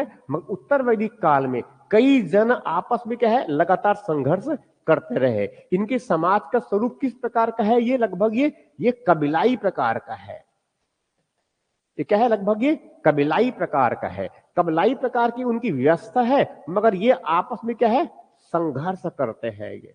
और संघर्ष करने के उनके अलग अलग कारण है। एक तो मुख्य संघर्ष क्या है, उनके चारागाह के लिए है, दूसरा क्या है, पशुओं के लिए है, गोधन के लिए उनका संघर्ष है। मगर आगे चल करके जो है, तब जब उसमें कृषि बहुत महत्वपूर्ण हो गया उत्तर वैदिक कालखंड में, तब क्षेत्र बहुत महत्वपूर्ण हो गया, भूमि बहुत महत्वपूर्ण हो गया। और संघर्ष जो प्रारंभ हुआ, किसके लिए, भूमि के लिए संघर्ष प्रारंभ हुआ। भूमि के मतलब क्या, खेती बाड़ी करना है उनको, क्योंकि अब जो है कृषि का अच्छा खासा विकास होना शुरू हो गया है। इनके साथ साथ 1100 ईसा पूर्व के आसपास से जो है अब लोहे का प्रयोग भी करना खेती में शुरू कर दिया है। ठीक है, तो स्वाभाविक है इनको जो है अब धीरे धीरे अधिक मात्रा में भूमि की आवश्यकता पड़ेगी। और इनका विस्तार जो है, अब चूंकि वैदिक आर्यों का विस्तार जो है इस पूर्व वैदिक काल से उत्तर वैदिक काल में, पूर्व वैदिक काल से जो है उत्तर वैदिक कालखंड में, पूर्व वैदिक काल से जो है उत्तर वैदिक कालखंड में जो है अब इनका विस्तार, ये पहले यहां जो क्षेत्र थे मूल क्षेत्र इनका यहां से किस तरफ हो गया है, इस पूरब की तरफ क्षेत्र में, या फिर धीरे धीरे इनका दक्षिण की तरफ भी अब इनका विस्तार हो रहा है। किनका? वैदिक आर्यों का। ठीक है, और धीरे धीरे तो कम से कम जो है, कम से कम ये जो वैदिक आर्य है, कम से कम ये जो वैदिक आर्य है, ये प्रारंभिक पहले जो है मूल निवास इनका क्या था? सप्त संध्यो प्रदेश था। ये मूल निवास क्या था इनका? सप्त संध्यो प्रदेश था इनका, ये वाला। मगर यहां पर उत्तर वैदिक कालखंड में क्या हो गया? ये उत्तर वैदिक काल की बात कर रहा हूं मैं। ये क्या है? ये पूर्व वैदिक है और ये उत्तर वैदिक है। और ये क्या है? 6ठी सदी ईसा पूर्व, जिनमें क्या है? महाजनपद। हम वहीं आगे बढ़ेंगे। तो अब देखो इस पूरे इस उत्तर वैदिक वाले कालखंड में क्या हो रहा है, यहां से जो है आर्यों का विस्तार तो प्रारंभ में जो है पूर्व वैदिक काल में जो है ये पश्चिमी जो गंगा का मैदान है, ये पश्चिमी जो गंगा का मैदान है वहां तक तो उनका विस्तार हो ही चुका है। ठीक है, मगर उसके बाद फिर जो है मध्य गंगा के मैदान तक, मध्य गंगा के मैदान तक इनका विस्तार जो है उत्तर वैदिक काल में हो गया। तो यहां तक इनका विस्तार कब? उत्तर वैदिक कालखंड में है। ठीक, अब 600 बीसी के आते तक, अब जो है क्या है? 600 बीसी के आते तक, तो 600 बीसी के आते तक जो है अब इनका विस्तार, अब उनका जो विस्तार है, अब उनका जो विस्तार है वो किस तरफ हो जाएगा? आगे जो है किस तरफ? इस पूरे क्षेत्र में इनका विस्तार कहां पर? इस तरफ। ये जो है मध्य जो गंगा का मैदान है वहां तक भी उनका विस्तार हो जाएगा। तो यहां वाला सेगमेंट भी हो गया, यहां सेगमेंट भी हो गया, और यहां वाला सेगमेंट। ठीक है, माना कि निचला गंगा के मैदान में इस तरफ नहीं है इनका, तो पहले क्या है? पश्चिमी में हो गया और यहां पर मध्य में। और यहां पर जो है यहां के मूल लोग मगध वाले क्षेत्र में, मगध मतलब कहां की बात कर रहा हूं मैं? पूर्वी गंगा का मैदान। ये पूर्वी जो गंगा का मैदान है, ये वाला जो क्षेत्र है, ये एक तो देखा जाए तो इसका जो है कोई ये आर्य वाले लोग नहीं है, ये वैदिक आर्य वाले नहीं है, ये मूलतः उस क्षेत्र के जो है लोग है, ये जो उस पट्टू और स्थानीय संस्कृति के वासी थे ये। तो ये देखे तो ये मगध वाला जो क्षेत्र है, ये जो मगध का जो क्षेत्र है, मगध का क्षेत्र का अधिक आर्यीकरण नहीं हुआ है अभी, है मगर उनकी मात्रा थोड़ी सी क्या है? कम है। ये कौन सा है? मगध वाला क्षेत्र है। मतलब कौन सा बता रहा हूं मैं? पूर्वी गंगा का मैदान। तो एक कौन सा हुआ? पश्चिमी गंगा का मैदान, मध्य गंगा का मैदान, दोनों में ठीक ठाक मात्रा में आर्यों का विस्तार हो चुका है। मतलब यहां समझा जाए कि प्रारंभिक इनका मुख्य क्षेत्र क्या था? वैदिक आर्यों का। ये क्षेत्र इनका हुआ करता था ऐसे, ये क्षेत्र हुआ करता था इनका वैदिक आर्यों का प्रारंभिक क्षेत्र है इनका निवास का, इनका प्रारंभिक जो निवास का क्षेत्र था ये हुआ करता था किनका? पूर्व वैदिक काल में। किसका? ये सप्त सिंधु वाला हो गया, ऐसा समझ लीजिए। ठीक है, उसके बाद फिर इनका विस्तार कहां पर हो गए? तो पहले तो स्वाभाविक है ये पश्चिमी जो है गंगा के मैदान है, जो पश्चिमी गंगा के मैदान कहते हैं, उनमें तो पहले इनका विस्तार, फिर उत्तर वैदिक काल में जो है जो मध्य गंगा का जो मैदान है उनमें उनका विस्तार हो गया उत्तर वैदिक काल में। मगर अब 6ठी सदी पहुंच गए, तो 6ठी सदी तक जो है उनका धीरे धीरे विस्तार भी हुआ, मगर यहां पर आरएडी, मगर यहां पर जो है मगर जो है यहां पर, यहां जो क्षेत्र है, ये जो क्षेत्र है, ये वाला क्षेत्र, यहां पर ऑलरेडी जो है यहां के जो मूल संस्कृति के जो लोग थे, यहां जो मूल निवासी थे, मूल निवासी, उनके द्वारा जो है बहुत अच्छा खासा विकास कर लिया था इन लोगों ने। और ये क्षेत्र मतलब कौन सा क्षेत्र हो गया? ये मगध वाला क्षेत्र है, मगध का क्षेत्र है ये। मगध भी है और भी कई और इस तरफ से है, समझा ना, इस तरफ से ये। तो ये धीरे धीरे, मगर दिन के साथ साथ ही धीरे धीरे क्या होगा? आर्यों का विस्तार भी होगा। मगर साथ में ध्यान रखना है हमें, इसी कालखंड में धीरे धीरे यहीं से क्या है, आर्यों का इस तरफ विस्तार भी होगा। इनके साथ आर्यों का विस्तार किस तरफ, दक्षिण की तरफ भी विस्तार होगा, छत्तीसगढ़ में विस्तार होगा और इसका दक्षिण की तरफ भी विस्तार। समझ में आ रहा जो कह रहा हूं मैं ये? ठीक, तो अब इसको थोड़ा समझते हैं। ये पहले जो है जन समूह आधारित जो है जन हुआ करता था, जिनके मुखिया जनस्व गोप हुआ करते थे। उत्तर वैदिक काल में जो है जनस्व वाला जो जन वाला जो व्यवस्था जो समूह वाला था लोगों का, वो समाप्त हो गया। उनके स्थान पर क्या आया, क्षेत्र आधारित। तो क्या बन गए, भूमि पर आधिपत्य स्थापित कर लिया, राइट। और वहां पर एक संगठन, एक संगठित इकाई के रूप में क्या बन गया, जनपद। क्या बन गया, जनपद। तो ये बेसिकली क्या है, राज्य के एक इकाई के रूप में है, एक राज्य के इकाई के रूप में है। ये राज्य के कोई इकाई के रूप में देखा जाए तो नहीं है, ये बेसिकली राज्य क्षेत्र नहीं है, जमीन नहीं क्षेत्र है ना ये। मगर सबसे बड़ा इकाई पूर्व वैदिक काल में जन है, उत्तर वैदिक काल में सबसे बड़ा इकाई क्या है, जनपद है। अब कई जनपदों को मिला करके यहां पर जो है नया डेवलपमेंट शुरुआत हुआ कि यहां जो है कई जो जनपद है, इस गंगा के जो मैदानी वाले क्षेत्र है, इसमें यहां पर कई अलग अलग जनपद है, कई जनपद है। तो कुछ जनपद ऐसे हुए जो कमजोर साबित हुए, कुछ जनपद ऐसे हैं जो कमजोर साबित हुए। तो जो शक्तिशाली जनपद हुए, जिनमें राजा की स्थिति थोड़ी मजबूत है, ज्यादा सैनिक है, ज्यादा उनके पास संसाधन है, ज्यादा हथियार है, तो उन्होंने अपने क्षेत्र का विस्तार किया। जिससे जो है जो छोटे जनपद थे वो या तो उसमें संघर्ष किए तो परास्त हो गए, जो परास्त हुए उनको दास बना लेंगे। और इनके साथ साथ तो यह तो कुछ तो उसमें डर से है, डर से क्या कर दिया उसने, सरेंडर कर दिया। सरेंडर कर दिया मतलब क्या है, उन्होंने अपनी स्वेच्छा से उनकी बड़े जो शक्तिशाली जनपद थे उनकी अधीनता उन्होंने स्वीकार कर लिया। तो इससे क्या हुआ, इससे क्या हुआ, इससे क्या हुआ कि कुछ जनपद ने क्या किया, अपने राज्य का विस्तार कर लिया। ठीक है, कुछ जनपद ने अपने राज्य का विस्तार कर लिया और कई अलग अलग जनपद इस प्रकार से मिल करके, कई अलग अलग जनपद आपस में मिल करके जो है क्या बनाया, जनपद से बड़ा जो है रणनीतिक इकाई, जनपद से बड़ा रणनीतिक इकाई, जनपद से बड़ा जो है रणनीतिक इकाई, जिनको हम क्या कहते हैं, जिनको हम क्या कहते हैं, छठी सदी ईसा पूर्व में जो विकसित हुआ।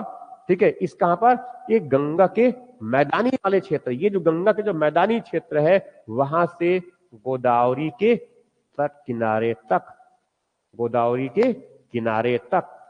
ठीक है, कहां पर मुख्यतः इनका क्षेत्र कहां पर है, मुख्यतः गंगा के मैदानी क्षेत्र में। इस पूरे जो है महाजनपदों का विस्तार जो हुआ है मुख्य रूप से कहां पर है, वो महाजनपद मुख्य रूप से कहां पर है, गंगा के मैदानी क्षेत्र में। मगर उनमें से एक जो है यहां जो तेलंगाना वाला जो क्षेत्र है, यहां पर जो तेलंगाना वाला जो क्षेत्र है, यहां पर भी जो है एक महाजनपद का हमें जानकारी मिलती है।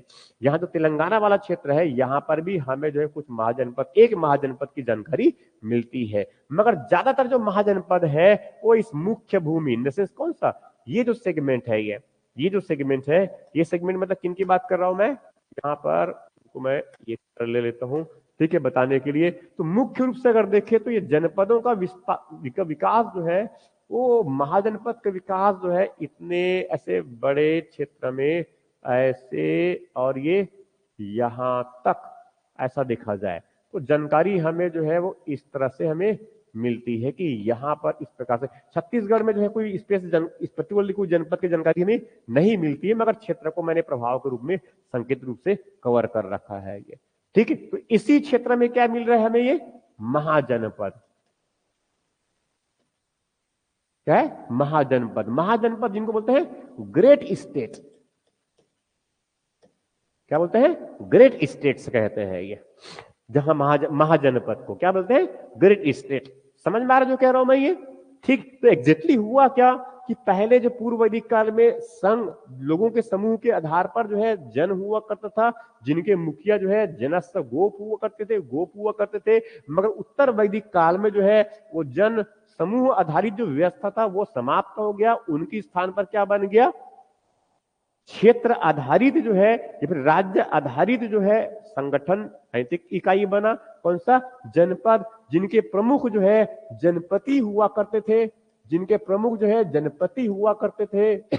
ठीक है, मगर आगे जो है कई जनपदों में आपस में संघर्ष हुआ और संघर्ष के बाद कुछ जो शक्तिशाली जनपद थे उन्होंने अपने राज्य का विस्तार करना शुरू किया, जिससे उनको भूमि अधिक से अधिक प्राप्त हो सके, राज्य की स्थिति मजबूत हुआ।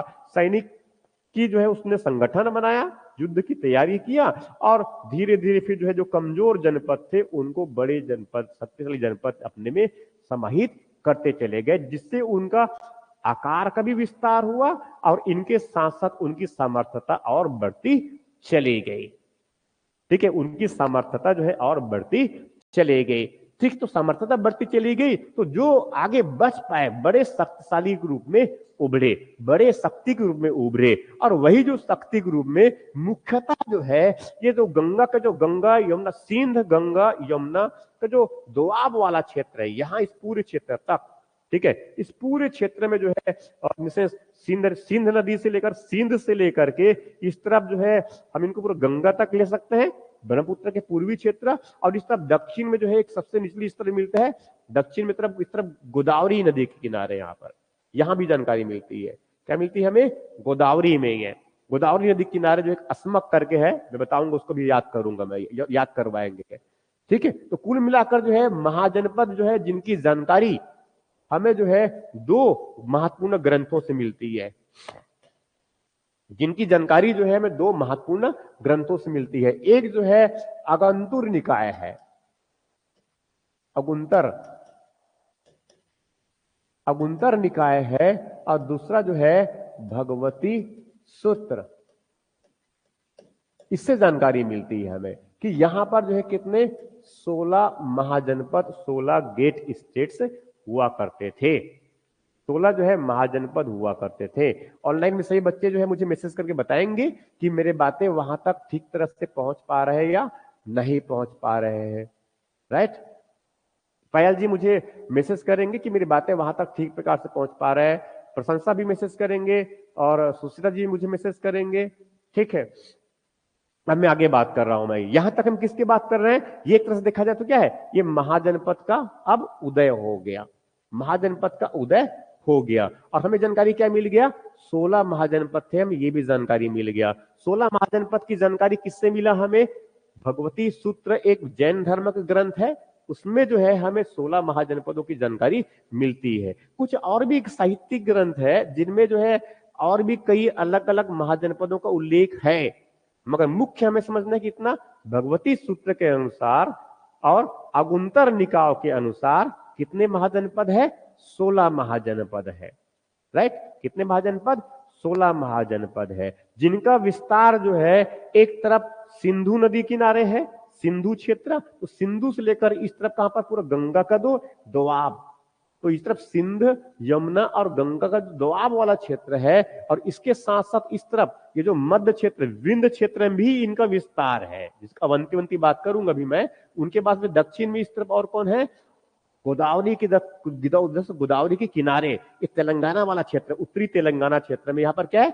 एक और महाजनपद है, जिनको बताऊंगा भी मैं। ये तो क्या हो गया? अब ये क्या हो गया?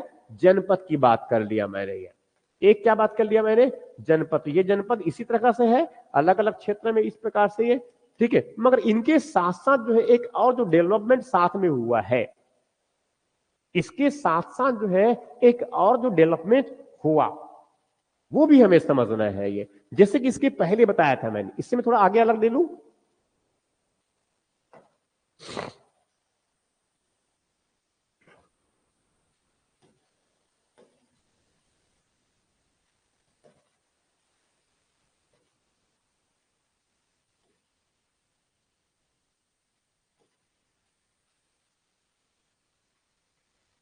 ठीक है, जैसे कि इसके पहले जो है मैंने जो डिस्कस किया हुआ है शुरुआती दौर पे, ये ठीक है, जब हम लोग जो है पूर्व वैदिक कालखंड जब पढ़ रहे थे और आगे उत्तर वैदिक कालखंड में भी, तो जैसे अभी इसके पहले हमने क्या देखे हैं कि यहां पर जो है एक क्या है जन हुआ करता था, मगर इनके साथ साथ हमने कुछ जो है जनजातीय संस्थाओं का भी उल्लेख किए थे ये पूर्व वैदिक कालखंड में ये।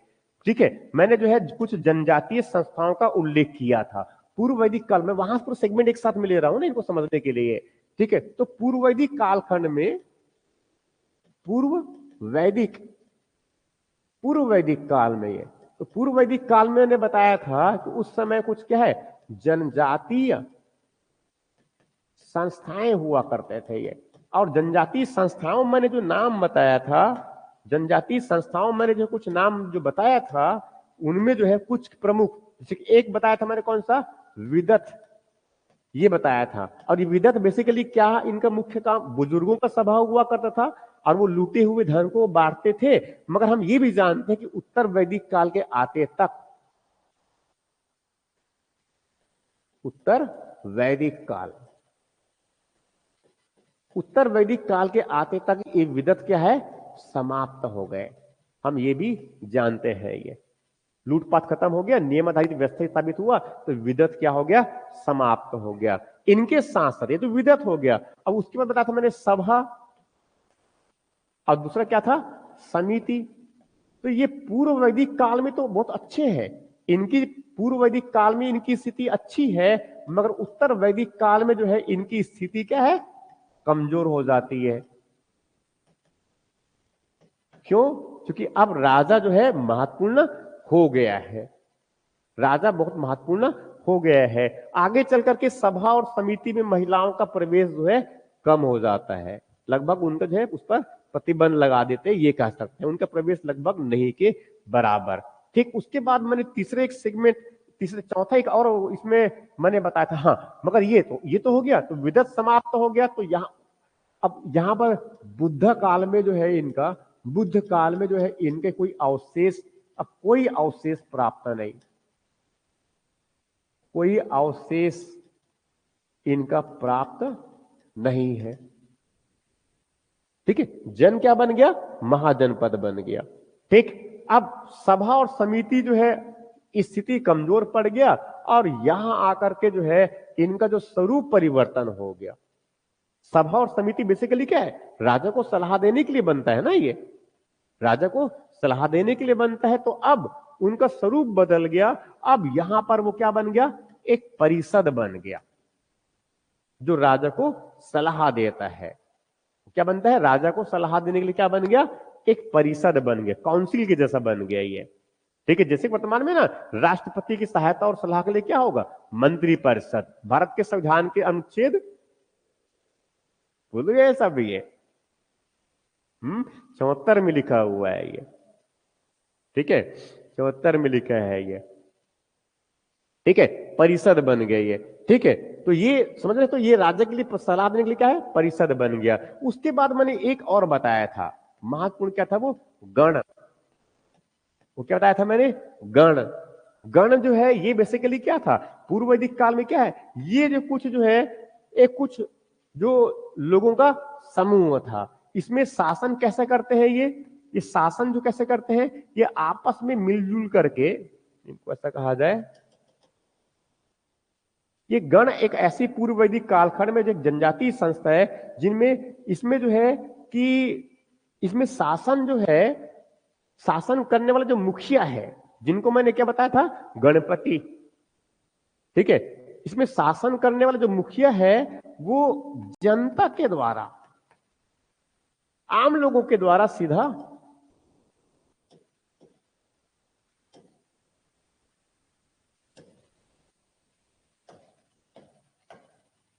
इसमें जो है, इसमें गण का मुखिया,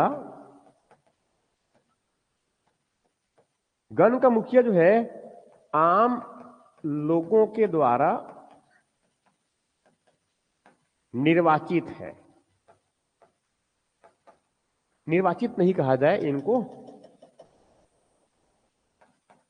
इनके द्वारा चयनित, मतलब ये कह सकते हैं कि गण का जो मुखिया होगा, जिनको हम सामान्य भाषा में कह सकते हैं गणपति। ये जो है एक्चुअल में, ये देखा जाए तो वो लोगों का एक प्रतिनिधित्व कर रहा है, एक समूह का प्रतिनिधि है ये बेसिकली क्या है हुआ, ये जो है एक समूह का एक प्रतिनिधि है। समूह का क्या है, ये एक प्रतिनिधि है। किसकी बात कर रहा हूं मैं, पूर्व वैदिक कालखंड में। मगर यही जो है किसी न किसी रूप में आगे चल करके जो है वहां उत्तर वैदिक कालखंड में जो है ये गण, ठीक, ये गण कुछ मात्रा में यहां बना रहा, कुछ मात्रा में बना रहा, मतलब उन्होंने अपना अस्तित्व बनाए रखा। क्यों, क्योंकि पूर्व वैदिक काल में जो है पहले जो है जन हुआ करते थे, फिर आगे उत्तर वैदिक काल में जनपद हो गया, जनपद का प्रमुख है जनपति, और आगे जो उनकी स्थिति और मजबूत होती चली गई तो उनमें क्या है, राजा महत्वपूर्ण होने शुरू हो गया। इसका मतलब यहां पर व्यवस्था किस प्रकार का हुआ, एक व्यवस्था, शासन का व्यवस्था किस प्रकार का हुआ, इसको थोड़ा सा मैं और आगे ले लूं क्या, यहीं पर देख लेते हैं। ये पूर्व वैदिक काल में यहां पर कोई राजतंत्र बहुत अधिक मजबूत है ऐसा नहीं है, पूर्व वैदिक काल में कोई राजतंत्र मजबूत है ऐसा नहीं है। हालांकि यहां पर राजा के जैसा जो है, कैसा माने उनको, राजा के जैसा जो है क्या है, राजन है। पूर्व वैदिक काल में कौन है, राजन है, बताया था मैंने, वही शासन करता है बेसिकली। और उस राजन को क्या कह देते हैं, इस तरफ क्या है, वही ये क्या है, इस तरफ ये जो जन का मुखिया है, जनस्व गो, वही राजन का रूप बेसिकली। तो बेसिकली क्या है, ये पूर्व क्या है, कैसे चल रहे हैं आगे, राजतंत्रात्मक व्यवस्था है, राजा वाला व्यवस्था मजबूत हो रहा है। ठीक, मैं आगे बढ़ूं इस तरफ, ठीक है। मतलब ये हुआ कि इनको अगर ऐसा देखें, अगर मान लो हम इनको अगर ऐसा देखा जाए,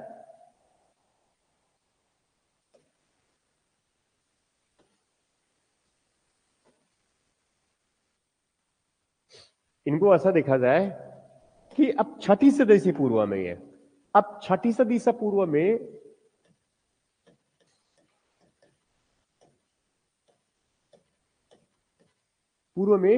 दो प्रकार की व्यवस्था हमारे पास में उभर करके आया, दो प्रकार की व्यवस्था। पहली व्यवस्था कौन सा है, पहली व्यवस्था कौन सा बताया मैंने, एक यहां से क्या बन गई है, महाजनपद, और महाजनपद में जो है मुखिया अब क्या बनेगा, बड़े महाजनपद है, बड़े महाजनपद का मुखिया क्या बनेगा, राजा, क्या होगा, राजा होगा। और राजा होगा इसका मतलब वो शासन की व्यवस्था है, शासन का स्वरूप कैसा हो गया, राजतंत्रात्मक हो गया। स्वरूप कैसा हो गया, राजतंत्रात्मक, मतलब एक जो है शासन का जो स्वरूप आया वहां क्या है, राजतंत्रात्मक शासन की व्यवस्था है। ये एक क्या है, राजतंत्रात्मक शासन का स्वरूप है, और इसमें जो है मुखिया कौन है, राजा, ये शक्तिशाली है। ठीक है, ये राजा क्या है, शक्तिशाली है। दूसरी तरफ दूसरा जो महत्वपूर्ण जो डेवलपमेंट हुआ, और ये जो डेवलपमेंट हो रहा था, ये जो बताया मैंने, ये गणपति गण हुआ करते थे और गणपति हुआ करते थे, उसके मुखिया उत्तर वैदिक काल में चलते रहे। मगर यही जो है आगे चल करके थोड़ा सा छठी सदी ईसा पूर्व के आते तक, ये जो है छठी सदी ईसा पूर्व के आते तक, छठी सदी ईसा पूर्व के आते तक ये जो क्षेत्र है, ये जो क्षेत्र है जो कह रहा हूं मैं, गण पहले हुआ करता था उत्तर वैदिक काल में भी किसी न किसी रूप में स्वयं को वहां बनाए रखा। तो ऐसे ही जो है ये कुछ उत्तर पश्चिमी क्षेत्र में, कुछ उत्तर पश्चिमी क्षेत्र में, और कुछ वैसी जो है ये हिमालय के जो तराई वाले जो क्षेत्र है, हिमालय के कुछ तराई वाले जो क्षेत्र है, यहां पर जो है कुछ यहां पर जो है कुछ जो गण है, कुछ जो गण है, ये जो हिमालय क्षेत्र है, ये हिमालय वाला क्षेत्र हो गया, ये हमारा हिमालय वाला क्षेत्र हो गया। तो ये हिमालय क्षेत्र, और ये तो हिमालय के जस्ट जो तराई वाला क्षेत्र है, हिमालय के तराई, तराई समझते हैं, हिमालय के बिल्कुल निचला भाग, हिमालय के बिल्कुल, अब जैसे कि इसको समझ लीजिए, यहां पर ये ज्यादा स्पष्ट रहेगा कि मैं इसको यहां से मैं इधर, ये हिमालय तो बहुत अच्छा नहीं दिख रहा है, इनको ज्यादा अच्छे से उभारने के लिए मैं थोड़ा अच्छा डार्क कलर ले लेता हूं। ठीक है, ये तो ये जो है यहां से जो है हमारा क्या है, ये हिमालय पर्वत, ये तो जानते हैं आप, ये हिमालय पर्वत है, यहाँ पर पूरे हिमालय पर्वत है, यहाँ भी हिमालय पर्वत है, ये हिमालय, और यहाँ से भी ऐसा हिमालय, और ये इधर भी हिमालय, जानते हैं ऑलरेडी, ये भी क्या है हिमालय, और यहां से ऐसे हिमालय, ये भी जानते हैं ये, और यहां से फिर इधर अंडमान निकोबार, ये सब हिमालय का ही हिस्सा है। समझ में आ रहा है जो कह रहा हूं मैं पूरी तरह से? ठीक है, उसके बाद हम इस तरफ जाएंगे तो यहां पर भी जो है इस तरफ हिमालय का हिस्सा, यहां पर बीच में कहीं पर इस तरफ एक खैबर दर्रा है, और यहीं पर बीच में जो है थोड़ा सा और क्या है, एक गोमल दर्रा है। गोमल दर्रे, दो नाम ले रहा हूं मैं, एक खैबर है और दूसरा क्या है, गोमल। खैबर पास कहते हैं और गोमर पास कहते हैं। खैबर एक छोटी नदी भी है, घाटी जैसा है, और गोमल एक नदी है वहां पर, ये ठीक इस तरह से। ये तो एक तो ये मान लो कि चलो चलो ये चलो क्या, अब ये तो जानते हैं नेपाल है ये, और यहाँ क्या है भूटान है, ये जानते हैं, तिब्बत वाला क्षेत्र हो गया। ठीक है, और इधर फिर क्या है आगे चीन का क्षेत्र हो गया, और ये जो है अब जानते हैं यहाँ तो भारत के राज्य है ये। ठीक, तो मैं किसकी बात कर रहा हूं मैं, ये बिहार का थोड़ा सा जो है, बिहार का थोड़ा सा ये दक्षिण उत्तरी हिस्सा बिल्कुल ये, और वहां से उत्तर प्रदेश का लगभग ये उत्तरी हिस्सा, और वहां से उत्तराखंड, और उसके बाद ये उत्तर पश्चिमी क्षेत्र में यहां पर और यहां पर कुछ उत्तरी क्षेत्र में। तो यहां पर कुछ क्या है ऐसे, इसी क्षेत्र में कुछ क्या है, ये जो प्राचीन जो गण हुआ करता था, जिनके मुखिया गणपति हुआ करते थे, उत्तर वैदिक काल में किसी न किसी रूप में स्वयं को बनाए रखा। तो ऐसे कुछ जो है उस हिमालय के जो तराई वाले क्षेत्र है, तराई मतलब जहां पर हिमालय उनका नीचे मूल भूमि में हम दिख रहे हैं, समतल भूमि तरफ नीचे रहे ऊंचाई से ये, तो उसी क्षेत्र में क्या बना है, ऐसे जो है हमें कुछ गणतंत्र, हमें जो है ऐसे कुछ गणतंत्र, हमें यहां पर ऐसे कुछ गणतंत्रों की जानकारी मिलती है। ठीक है, ऐसे कुछ गणतंत्र। अब ये गणतंत्र क्या है, इस गणतंत्र में जो मुखिया होगा, ठीक है, जो गणतंत्र है, गणतंत्र मतलब कहां पर, जैसे कि यहां पर कुछ गणतंत्र हो गया, कुछ बताऊंगा आगे मैं। ठीक है, यहां पर जो है कुछ गणतंत्र हो गए, ठीक है, जैसे कि कुछ गणतंत्र यहां पर हो गया, कुछ गणतंत्र यहां पर, कुछ यहां पर, कुछ यहां पर, कुछ यहां, और कुछ यहां, कुछ यहां, इस तरह के ये, ठीक इस तरह से ये। तो ऐसे कुछ गणतंत्र जो है यहां पर इसी क्षेत्र में ये, ठीक है। मगर हम साथ में जानते हैं कि ये गणतंत्र किनके समकालीन है, महाजनपदों के समकालीन है। और कितने महाजनपद की बात कर चुका हूं मैं अभी ऑलरेडी इसमें, 16 महाजनपद की बात कर चुका हूं। और 16 महाजनपद ये सब कहां पर, इसी क्षेत्र में है। जैसे कि यहां पर क्या है, ये बिहार है, तो यहां पर क्या होगा, पाटलिपुत्र है, इधर अंग वाला क्षेत्र है, इधर कोसल वाला क्षेत्र रहेगा, और इधर उज्जैन वाला क्षेत्र रहेगा, और यहाँ पर अस्मक रहेगा, यहाँ पर और मथुरा, और इधर ये तक्षशिला, और भी कई इनमें। तो ये सब क्या है, बेसिकली देखा जाए तो क्या है, ये तो क्या है, महाजनपद भी है, इनमें क्या है, महाजनपद भी है। तो ये वही क्षेत्र हो गया अगर देखा जाए तो इस तरह से, ये महाजनपद वाला क्षेत्र भी हो गया, और साथ में यही वो क्षेत्र क्या बन गया, गण क्या है, गणतंत्र वाला भी क्षेत्र बन गया। तो एक्चुअल में अगर देखा जाए तो क्या है, तो यहां पर 16 महाजनपद है, और साथ में क्या है, 10 मुख्य, मुख्य बात कर रहा हूं मैं, ठीक है, 10 मुख्य, ये क्या है, गणतंत्र है। ठीक, भगवान बुद्ध के कालखंड में, भगवान बुद्ध काल में इस समय 16 महाजनपद ग्रेट स्टेट और 10 प्रमुख गणतंत्र, 10 गणतंत्र, और इतना हमारे पास क्या है, महाजनपद है। समझ में आ रहा है ये, ऑनलाइन सभी बच्चे अच्छे से समझ लेंगे। ठीक है, ऑनलाइन में जो है सभी लोग समझ लेंगे कि 16 महाजनपद की बात कर रहा हूं मैं, और 16 महाजनपद मतलब भारत के जो है उस तक्षशिला, उत्तरी महाद्वीप में इधर तक्षशिला के क्षेत्र से, यहाँ जो तक्षशिला जो है सिंधु नदी के किनारे, वहां से लेकर के जो है इस तरफ आगे बढ़ेंगे, इस तक्षशिला से आगे बढ़ेंगे तो इस तरफ दिल्ली वाला क्षेत्र है, वहां से हरियाणा मथुरा वाला क्षेत्र है यूपी का, दिल्ली पहले जो है तक्षशिला में हो गया, वो कंधार वाला क्षेत्र भी यहाँ तक, कंधार में अफगानिस्तान, दक्षिणी अफगानिस्तान वाला क्षेत्र, ये जो क्षेत्र है यहाँ दक्षिणी अफगानिस्तान वाला क्षेत्र, दक्षिणी अफगानिस्तान, उसके बाद उत्तर पश्चिमी उत्तर पूर्वी पाकिस्तान, फिर उसके बाद में जो है यहाँ पर हमारा दिल्ली, जम्मू कश्मीर का कुछ हिस्सा, उसके बाद फिर कहाँ पहुंच गए हम लोग, पंजाब वाले क्षेत्र में पहुंच गए, उसके बाद फिर दिल्ली पहुंच गए, दिल्ली से आगे पश्चिमी यूपी, फिर हरियाणा, फिर राजस्थान का जो उत्तरी क्षेत्र, यहीं पर एक विराट नगर, ये मत्स्य महाजनपद हुआ करता था, बड़ा शक्तिशाली हुआ करता था। ठीक, उसके बाद फिर यहां से अब नीचे अगर मैं विंध्य प्रदेश क्षेत्र में आ जाऊंगा तो यहाँ पर महिष्मती और आगे चलकर उज्जैन, जिनकी राजधानी बना वो क्या है, अवंती महाजनपद है, यहाँ पर अवंती महाजनपद। ठीक है, उसके बाद फिर अब नीचे यहाँ पर क्या है, अस्मक, गोदावरी के पास, मैं भी याद करवाऊंगा थोड़ी देर में इसको वो। ठीक है, और आगे फिर इस तरफ जाएंगे तो यहाँ पर पाटलिपुत्र, जिनकी राजधानी पहले गिरिवज्र और राजगिरी उनकी राजधानी हुआ करता था। ठीक है, मगध महाजनपद, और आगे इस तरफ अंग महाजनपद, ये मगध महाजनपद हो गया। उसके बाद इधर आगे जो है अंग महाजनपद भी हो गया, और इधर महत्वपूर्ण और कौन है, कोसल महाजनपद है।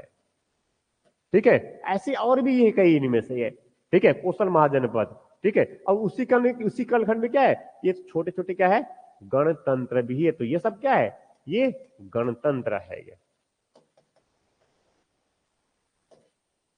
समझ में आ रहा है जो बातें कह रहा हूं मैं ये? ठीक, मतलब मैंने एग्जैक्टली क्या क्या बताया,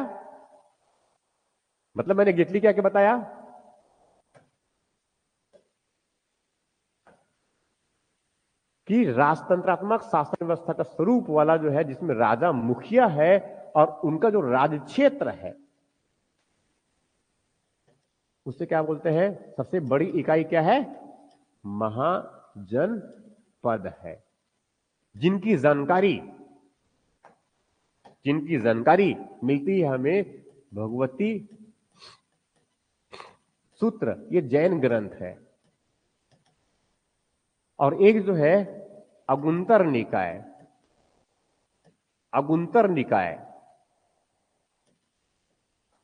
ये जो है क्या है, ये बौद्ध ग्रंथ है। ये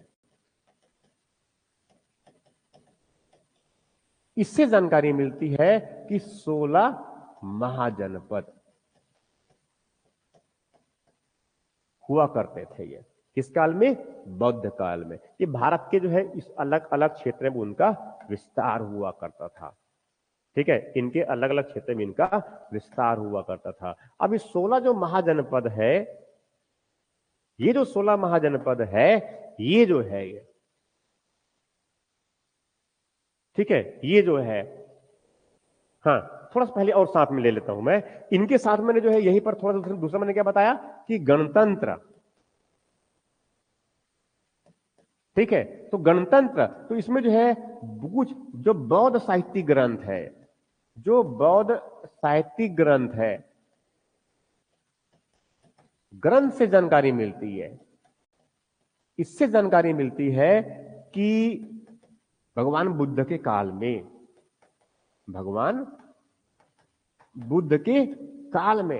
इसके काल में जो है उस समय प्रमुख 10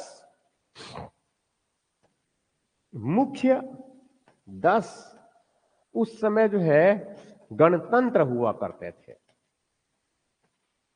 ठीक है, जिसमें राजा नहीं होगा, गण का मुखिया होगा, वो आपस में मिलकर के आम सहमति से निर्णय करेंगे, जो भी निर्णय करेंगे। ठीक है, मगर उसमें पूरे सभी लोग, अब उसमें कई तो ऐसे गणतंत्र है, जैसे कि वैशाली, एक बहुत महत्वपूर्ण गणतंत्र बताऊंगा भी मैं, जिनमें 7,700 राजा है। वैशाली जो है वर्तमान में उत्तर बिहार का एक जिला है, सबसे पहले बड़ा शक्तिशाली गणतंत्र माना जाता था उनको। किनको?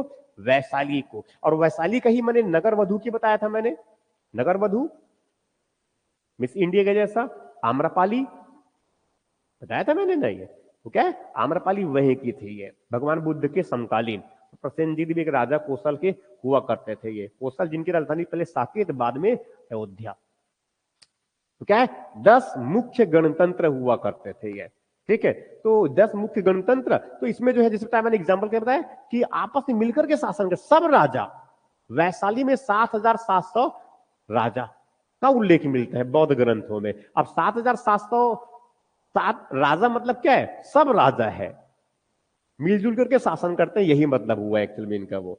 ठीक है, तो ऐसे करके तो मुख्य कितने हैं, 10 है, मगर कुल मिलाकर और ग्रंथों से जो है हमें 30 से अधिक हमें गणतंत्र की जानकारी मिलती है। समझ में आ रहा है ये? अब गणतंत्र मतलब ये क्या है, राजतंत्र नहीं है। तो गणतंत्र, तो गणतंत्र का मुखिया, अब इसको सामान्य भाषा में अभी समझ लेते हैं, इनको गणपति ही समझ लेते हैं इनको हम। मगर बेसिकली क्या है, ये एक तरह से प्रतिनिधि मूलक शासन है। बेसिकली क्या है, एक प्रतिनिधि मूलक शासन है ये। प्रतिनिधि चुनकर भेज दिया गया, मगर प्रतिनिधि बेसिकली जो है ये किसी न किसी रूप में क्या है, ये आगे चल करके जो है ये कुलीन तंत्र बन जाता है।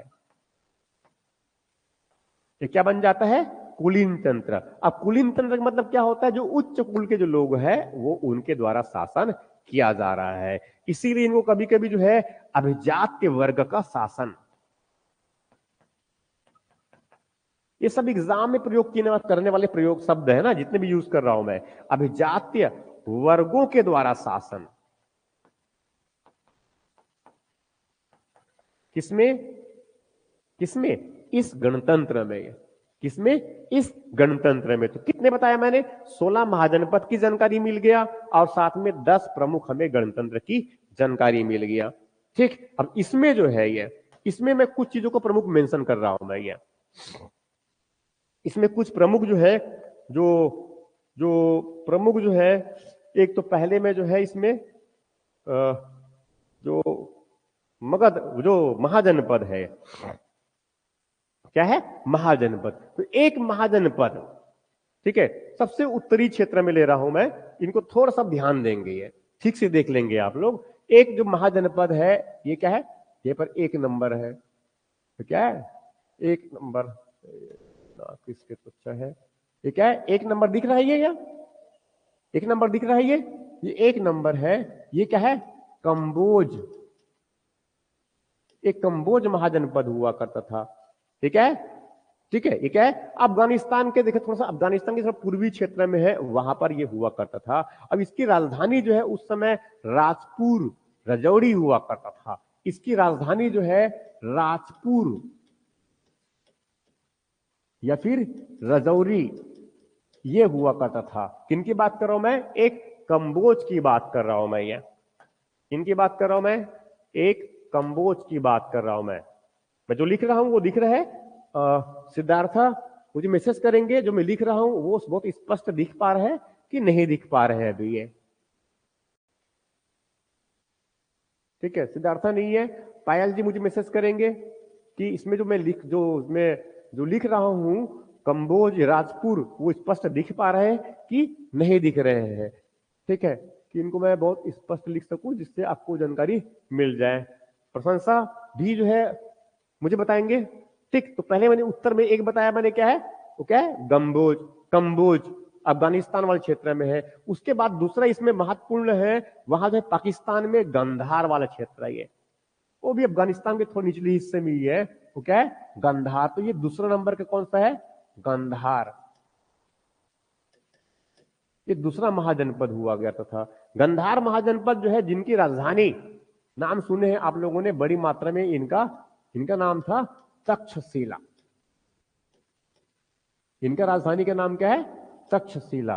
ठीक है, वो तो सेगमेंट सेगमेंट बता रहा हूं मैं, आगे फिर फटाफट और नाम लिख दूंगे एक साथ में ये। ठीक है, ये हो गया दूसरा क्या है, तक्षशिला। और तक्षशिला में ही एक विश्वविद्यालय है, सबसे प्राचीन विश्व की इसी समय, इस समय विश्वविद्यालय की स्थापना हो चुका है ये। ठीक है, और उसके बाद फिर आगे यही पढ़ने वाले और यही पढ़ाने वाले कौन होंगे, भगवान नहीं, भगवान नहीं, वो आचार्य चाणक्य यही होंगे, वो सिकंदर के समय, है ना ये। तो वही तक्षशिला, तो उसका तक्षशिला जो है, तो यहाँ पर वो तक्षशिला जो है किसके सानिध्य में, किसके देखरेख में, जो किसके राज्य क्षेत्र में है, वो गंधार।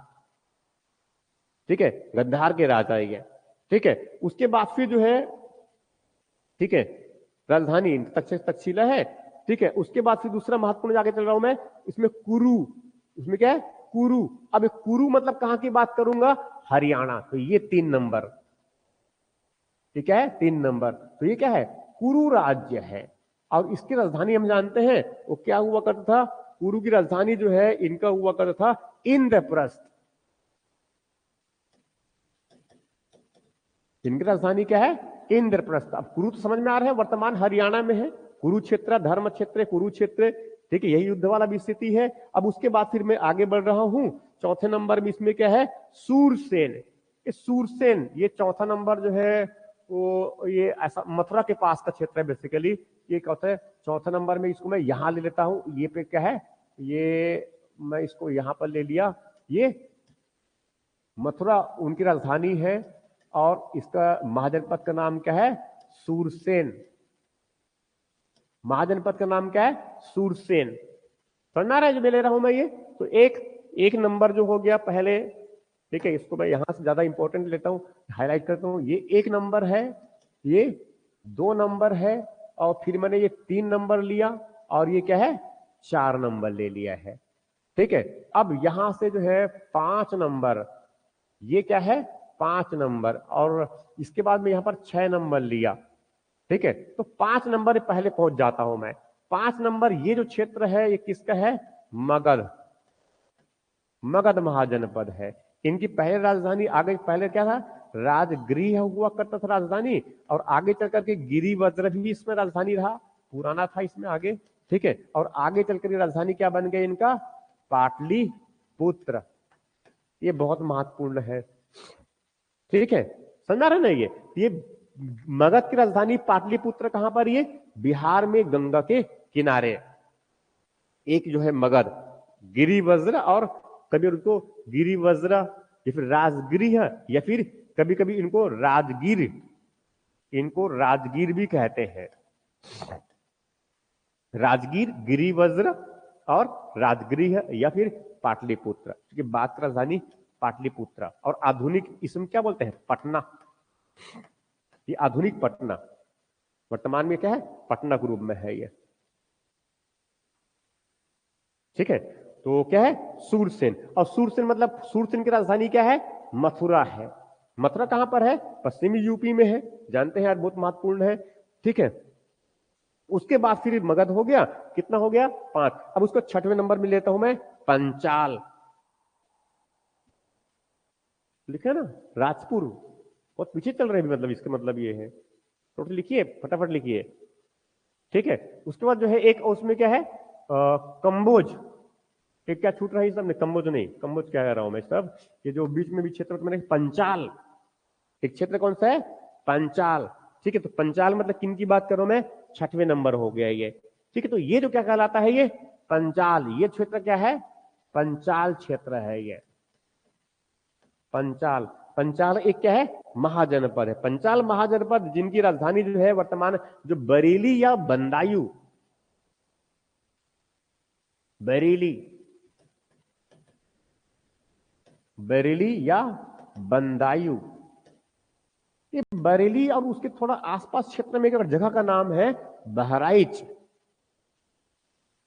ठीक है। आजकल ये बहुत सुर्खियों में है, ये बरेली डिस्ट्रिक्ट है ना ये, उसके आसपास एक छोटा सा और जगह है बहराइच। ये क्षेत्र बहुत अभी वर्तमान में आजकल भारत के उत्तर उत्तर उसमें जानी यूपी में बहुत ये बहुत अच्छा प्रसिद्ध है तो ऐसा नहीं कह सकते, मगर आजकल वहां पर जो है कुछ भेड़ियां, जंगली भेड़ियां जो है गांव में घुस करके बड़े परेशान किए हुए हैं। कहां पर की बात कर रहा हूं मैं यही बरेली वाले क्षेत्र में बहराइच, उसमें एक छोटा सा और जगह का नाम है, उस क्षेत्र में ज्यादातर उसमें से ही है ना रहे। किसकी बात करूं मैं जंगली भेड़िए परेशान कर रखा है, सरकार ने उनके पकड़ने के लिए मुहिम भी चला रखा है अलग से ये, ठीक है। तो किसकी बताया मैंने अभी जो है पांचाल। तो मैंने सबसे पहले क्या बताया है कंबोज एक महत्वपूर्ण महाजनपद है। दूसरे नंबर में किसके बात किया मैंने गंधार। तो कंबोज कहां पर है पूर्वी अफगानिस्तान में है। कंबोज कहां पर है पूर्वी अफगानिस्तान में है, राजपुर रजौरी उनका क्षेत्र वाला। उसके बाद फिर नीचे और आएंगे तब दूसरा क्या बना उसमें जो है गंधार राजधानी, गंधार एक महाजनपद मिला जिनकी राजधानी क्या है तक्षशिला है दूसरे नंबर में। फिर तीसरे मैंने क्या बताया कुरु जिसकी राजधानी क्या है इंद्रप्रस्थ है हरियाणा में वर्तमान। उनके बाद 5वें नंबर में ले लिया किसको ले लिया मगध को ले लिया। गंगा के किनारे पाटलिपुत्र, सबसे नया, फिर उसके पहले राजगृह और उसके पहले गिरिवज्र, उनकी राजधानियां हुआ करता था। यहां पर एक महाजनपद जो बहुत शक्तिशाली है, कौन है? मगध महाजनपद है। ठीक है, उसके बाद 6वें नंबर में किसकी बात किया मैंने? पंचाल महाजनपद की बात किया। ठीक है, किनकी बात किया मैंने? पंचाल महाजनपद की बात किया। ठीक है, और पंचाल पहले जो है इनकी राजधानी जो है, पहले पंचाल बरेली के पास है वर्तमान में, और इनकी राजधानी जो हुआ करता था अहिछत्र, इसको मैं लिखना भूल गया, इसकी राजधानी क्या है? अहिछत्र, इनकी राजधानी हुआ करता था। बरेली तो वर्तमान जगह है, ये अहिछत्र पंचाल की राजधानी हुआ करता था, अहिछत्र। किताब में बहुत अच्छे से नाम मिल ही जाएंगे। क्या है? अहिछत्र, उनकी प्रमुख राजधानी हुआ करता था ये। ठीक है, उसके बाद 7वां नंबर में जो है चेदी। 7वां नंबर में क्या है? चेदी। ये चेदी महाजनपद जो है, जो वर्तमान जो बुंदेलखंड वाला क्षेत्र है हमारा, ये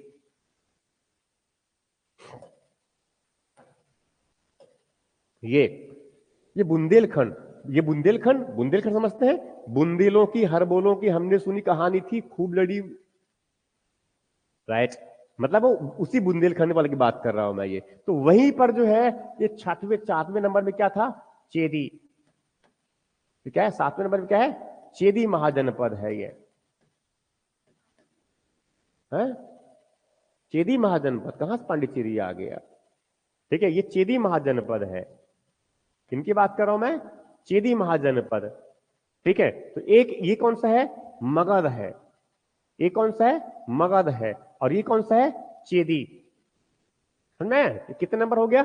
7वें नंबर तक चेदी महाजनपद। और ये क्षेत्र, तो चेदी महाजनपद की राजधानी जो हुआ करता था सोठीवती नगर। सोठीवती नगर, ये बहुत इंपॉर्टेंट है। सोठीवती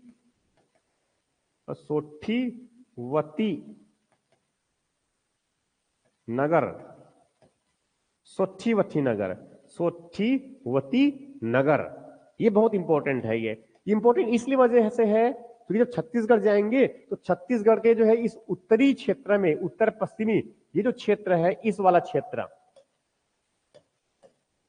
इस वाले क्षेत्र में इनका प्रभाव माना जाता है। उत्तर पश्चिमी क्षेत्र में इनका प्रभाव माना जाता है ये। और उत्तरी क्षेत्र में प्रभाव किसका रहेगा? इस तरफ मगध का रहेगा। समझा रहे? ये 2 महाजनपदों का प्रभाव। ठीक, तो किसने बताया मैंने? 7 हो गया, चेदी हो गया। ठीक है, सोठीवती, ये फिर जो है सुप्तिमती, इनको सुप्तमती भी लिख देंगे।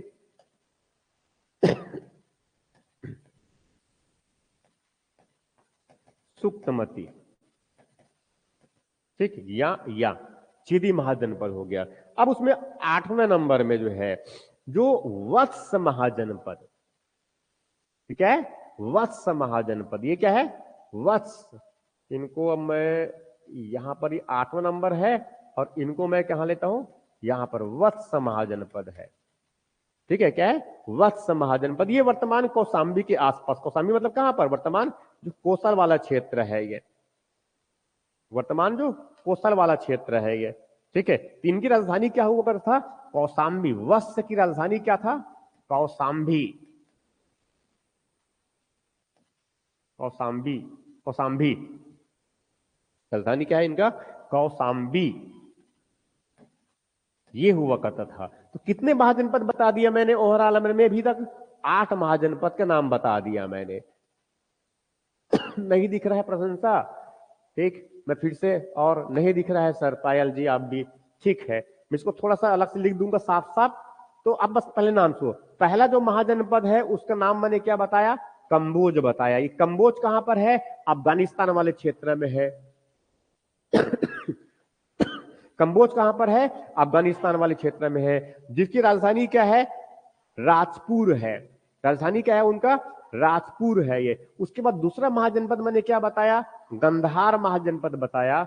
दूसरे महाजनपद मैंने क्या बताया? गंधार महाजनपद बताया, जिसकी राजधानी क्या है? तक्षशिला है। जिसकी राजधानी क्या है? तक्षशिला है। उसके बाद तीसरा जो है महाजनपद बताया मैंने, कौन सा? कुरु। अब एक कुरु कहां पर है? वर्तमान जो हरियाणा है उसमें कुरुक्षेत्र एक जिला भी है।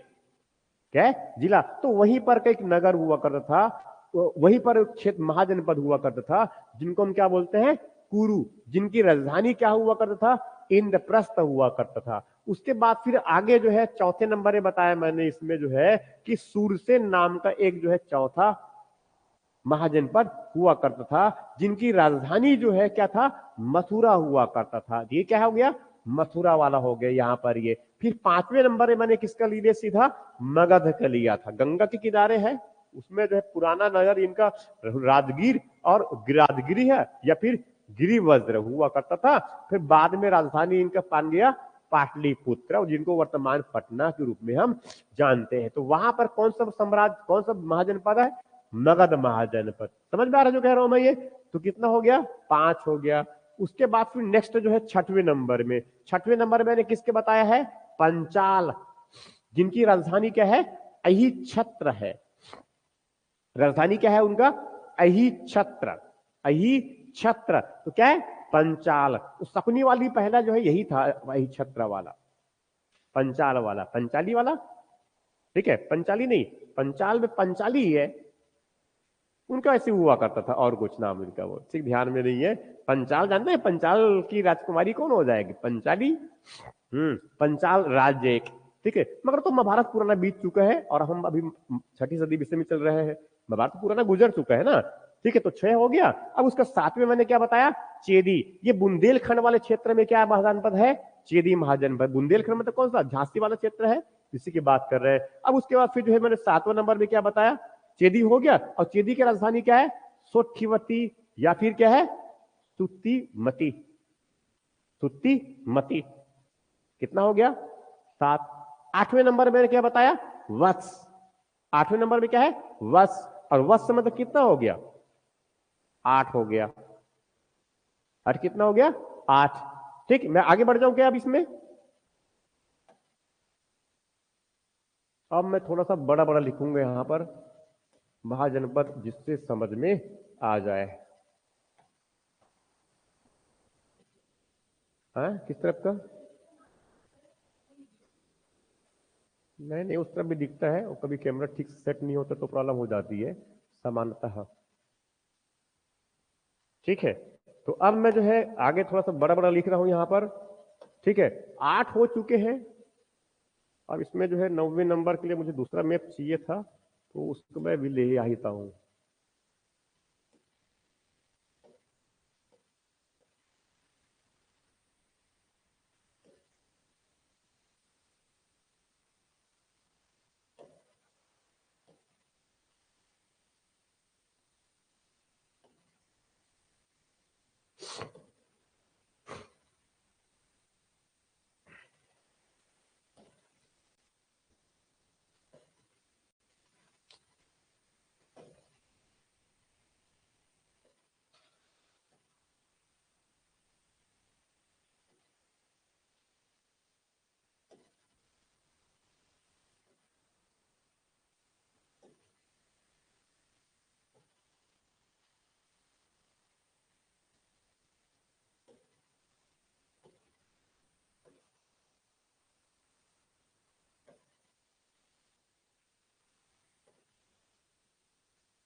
ठीक है, अब इसको देखते हैं ये।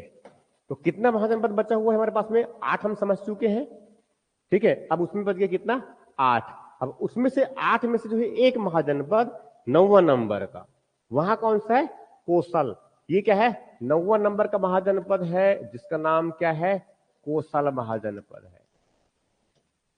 कोसल, सुना रही? कोसल। और उस तरफ दक्षिण में क्या कहलाएगा? फिर आगे रामायण काल वाला पूर्व के कालखंड निकल चुके हैं, तो क्या है? दक्षिणी कोसल। ये कोसल, तो कोसल जो है उत्तर प्रदेश में जो वर्तमान जो अवध वाला क्षेत्र है, वर्तमान जो अवध वाला क्षेत्र है, सरयू नदी के किनारे, वर्तमान जो सरयू नदी है उसके किनारे गोंडा जिला है, बहराइच वाला जिला है, इसी वहीं पर सरयू नदी किनारे है।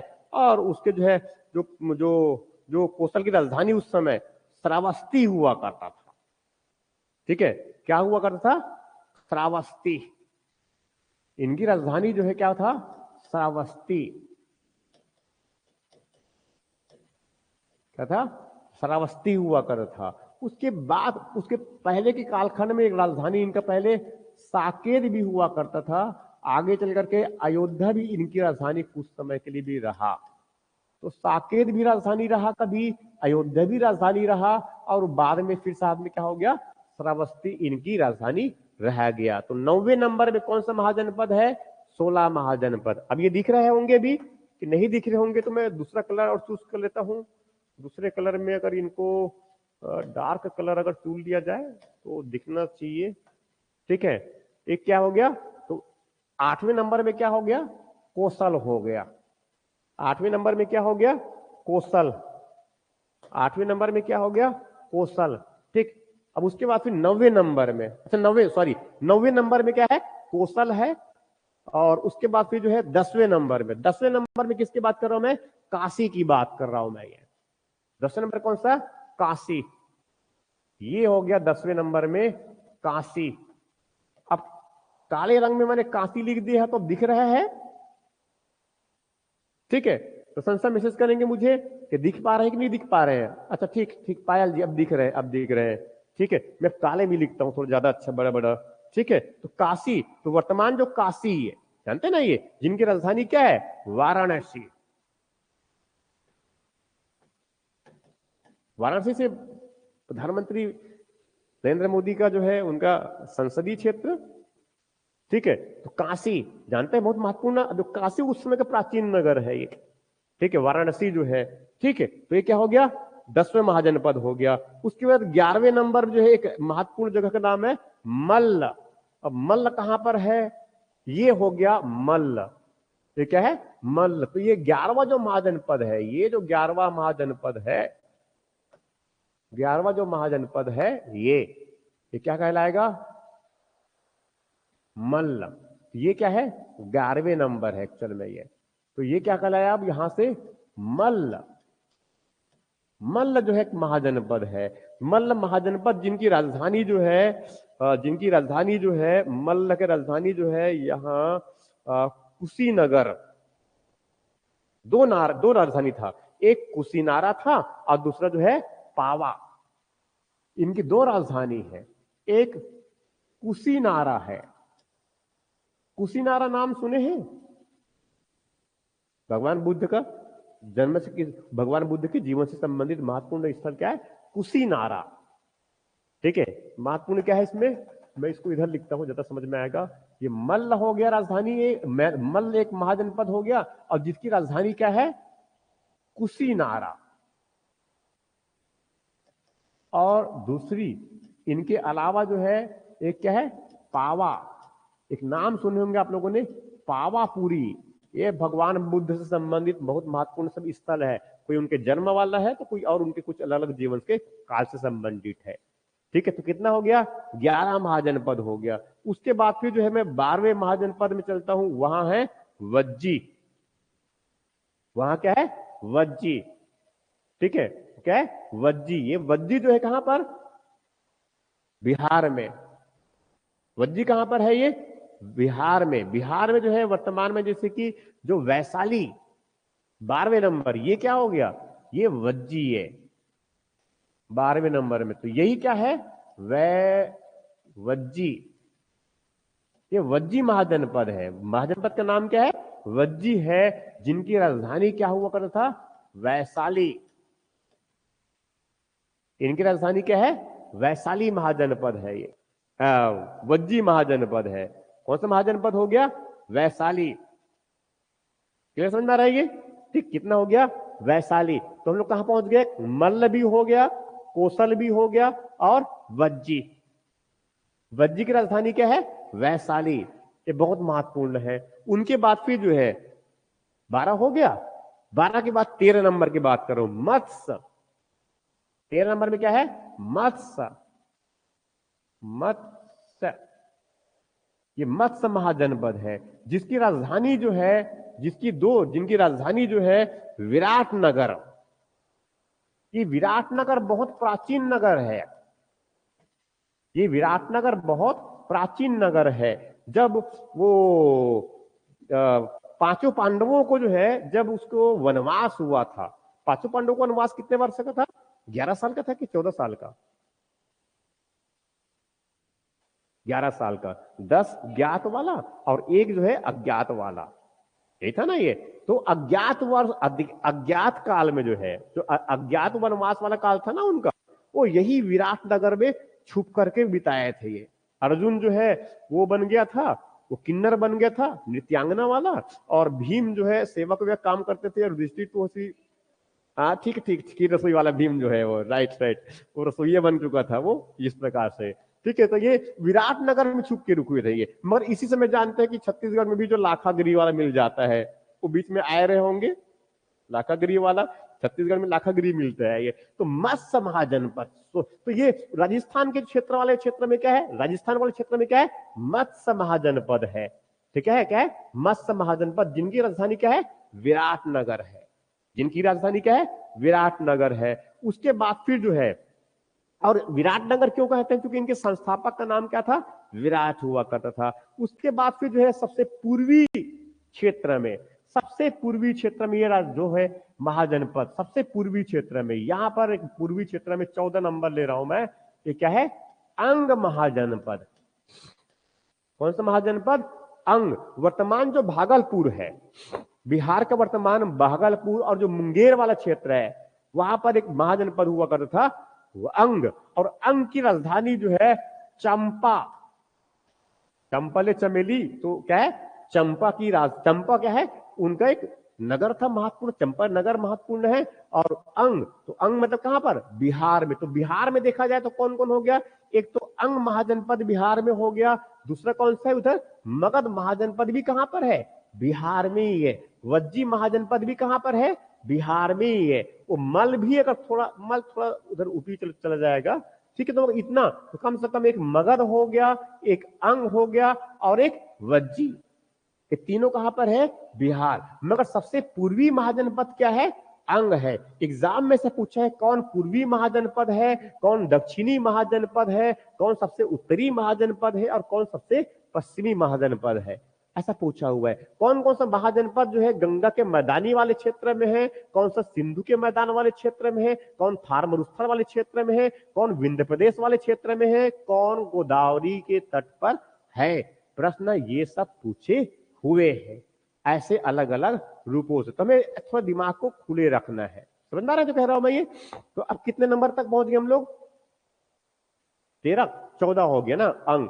अब बच गए कुछ 15 नंबर। 15 नंबर बहुत महत्वपूर्ण महाजनपद है, जिनको अब तक मैंने बचा रखा है उज्जैन के पास, और वो क्या है 15 नंबर, और उसका नाम क्या है, अवंती। उसका नाम क्या है, अवंती। ठीक है, क्या है, अवंती। ये जो अवंती महाजनपद जो है बहुत प्राचीन नगर हुआ करता था। वहां पर एक इनका राजधानी, इनकी दो राजधानी, एक जो है राजधानी जिनको आप जानते हैं जय महेशमती है, पहली राजधानी इनका महेशमती, जिनको वर्तमान में एक जगह का नाम है महेश्वर के रूप में पहचाना जाता है। इनके अवशेष मिलते हैं कहां पर, महेश्वर में। और दूसरी जो है राजधानी जो है वहां जानते हैं महाकालेश्वर का जो है प्रमुख गढ़ क्या है, उज्जैन, क्षिप्रा नदी के किनारे, मालूम होगा ये। ठीक है, तो ये अवंती जिनकी, जिनके राजधानी जो है कौन कौन सा हुआ करता था, पहले महेशमती हुआ करता था, और बाद में राजधानी क्या हो गया इनका, उज्जैन हो गया। ये समझ में आ रहा है ये, इसमें दिख रहे हैं अभी ये, हाँ उज्जैन, महेशमती दिख रहा है, विराटनगर भी दिख रहा है, मत्स्य भी दिख रहा है। ठीक है, 15 पहुंच गया। अब 15 के बाद जो है सबसे 16वें नंबर का, ठीक है, कौन सा है, 16वें नंबर का। 16वें नंबर में क्या है, अस्मक, जो दिख रहा होगा ये कहां पर है, ये वर्तमान कौन सा, ये तेलंगाना है। वर्तमान में क्या है, ये तेलंगाना। तो सबसे लास्ट में किसको लिया, 16वें नंबर में, वो क्या नाम है इनका, अस्मक। ठीक है, और ये गोदावरी नदी किनारे है ये, यहीं पर से एक नदी बहती है, यहीं पर से ये नदी बहती है, कौन सी वाली, गोदावरी। इसको मैं ऐसा बहा देता हूं, लीजिए, ये क्या है, गोदावरी नदी है ये। और इधर जानते हैं कि यहां पर क्या है, वो कृष्ण भी है, हम ये भी जानते हैं। ऐसा, ठीक है, दोनों के बीच। तो ये क्या है, गोदावरी तक। अब इधर देख लीजिए आप, इधर यहां पर क्या मिलेगा हमें, इधर यहां से मिल जाएगा, मैं यहां से लेता हूं, तो ये क्या हो गया, सिंधु वाला क्षेत्र हो गया। ठीक है, तो क्या है, सिंधु। और यहां पर हम लोगों ने देख रखे हैं, उधर उस वाले में से मैंने उधर जो बताया हुआ है उसमें उसमें जो है यहां पर क्या है, कंधार वाला है, यहां पर तक्षशिला वाला है। ठीक है, और यहाँ पर हरियाणा में वो कुरुक्षेत्र है, और यहाँ पर एक मथुरा वाला भी है। यहाँ पर क्या है, एक मथुरा सूरसेन वाला भी है। तो हिल गया, समझा रहे जो कह रहा हूं मैं, ये इस तरह से ये, तो इनको यही देख लेंगे ये। तो कुल मिलाकर कितना हो गया, 16 महाजनपद हो गए हमारे पास में। कुल मिलाकर कितना हो गया, क्या, किसकी राजधानी, अरे तो अभी तो मैं क्या समझा रहा हूं, दिमाग कहां चल रहा है, बता रहा हूं ना मैं, राजधानी साथ में। ठीक है, तो अभी क्या समझ रहे हैं, ये तो जितना ब्रैकेट में लिखा हूं मैंने क्या है वो। ठीक है, हाँ, क्लास में ध्यान दो थोड़ा सा पहले। ठीक है, हाँ, आगे इसके पहले मैंने क्या बताया है, ये कितने महाजनपद है, 16 महाजनपद। उनको फिर से रिवीजन ले रहा हूं मैं, ये फटाफट ये। ठीक, लोकेशन भी देख लीजिए। लोकेशन में जो पहले मैं किसकी बात कर रहा हूं इनमें, लोकेशन में किसकी बात कर रहा हूं मैं, सबसे पहले नंबर 1 जनपद मतलब किसको लिया हूं मैंने इसमें, कंबोज महाजनपद। तो सबसे पहला महाजनपद कौन सा है, कंबोज। ये कंबोज महाजनपद है, कहां पर है ये, अफगानिस्तान के बिल्कुल पूर्वी क्षेत्र में। ये कौन सा है, कंबोज। और कंबोज की राजधानी क्या है, राजपुर है। उसके बाद मैंने दूसरा महाजनपद लिया, दूसरा महाजनपद लिया, दूसरा महाजनपद क्या है, गंधार है, जिसकी राजधानी क्या है, तक्षशिला है। राजधानी क्या है, तक्षशिला है। राजधानी क्या है, तक्षशिला है दूसरा। और तक्षशिला मतलब विश्वविद्यालय वाला है प्राचीन ये।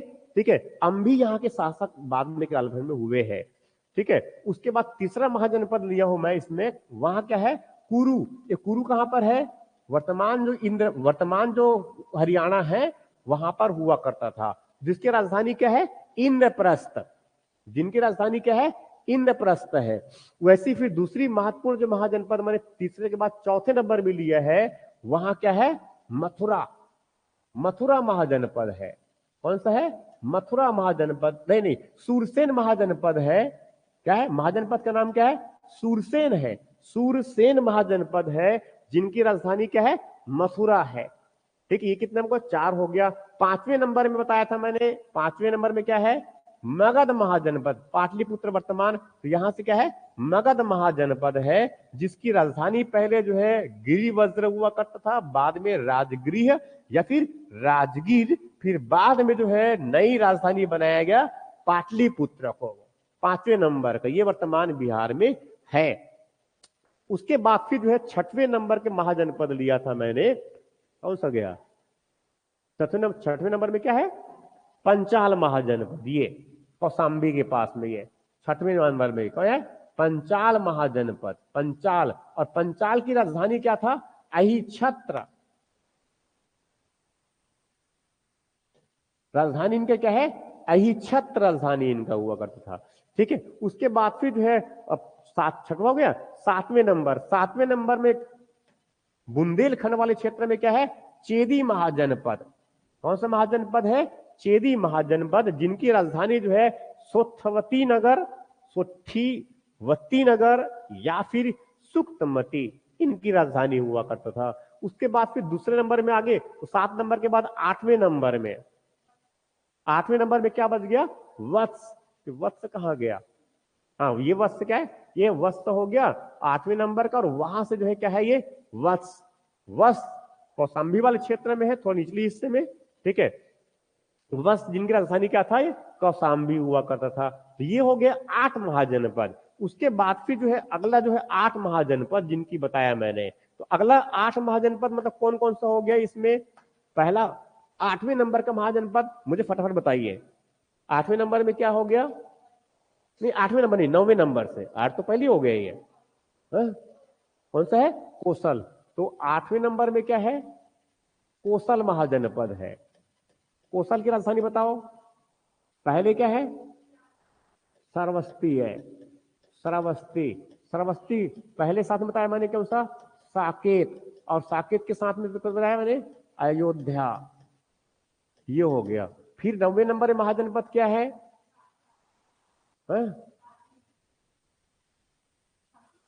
काशी, काशी महाजनपद 9वें नंबर यही है। अच्छा 10वां ये 9 नंबर हो गया और ये 10 नंबर। 10वें नंबर का काशी, और काशी की राजधानी क्या है? वाराणसी है। ये हो गया, समझ में आ रहा होगा लोकेशन देख करके, ठीक है। उसके बाद 11वें नंबर बताइए, 11वें नंबर में क्या है? मल्ल। मल्ल की राजधानी क्या है? मल्ल की राजधानी क्या है? कुशीनारा,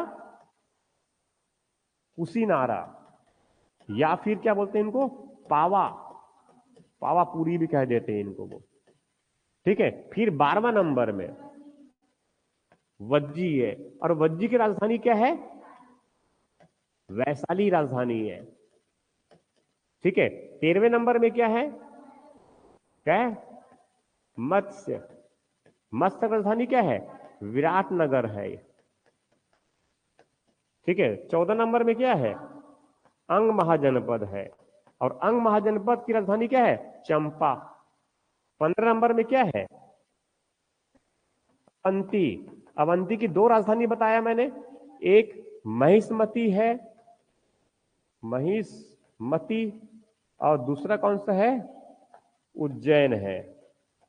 और उसके 16वें नंबर में अस्मक, ये सबसे दक्षिण में एग्जाम में पूछा गया है कई बार, गोदावरी के तट पे है। इसकी राजधानी क्या है? अस्मक की राजधानी मैंने नहीं बताया क्या? पोटली, पोटली, अस्मक की राजधानी जो है पोटली, हाँ पोटली, ठीक है, पोटली, या फिर और क्या बोलते हैं इनको, पोदन भी कह देते हैं।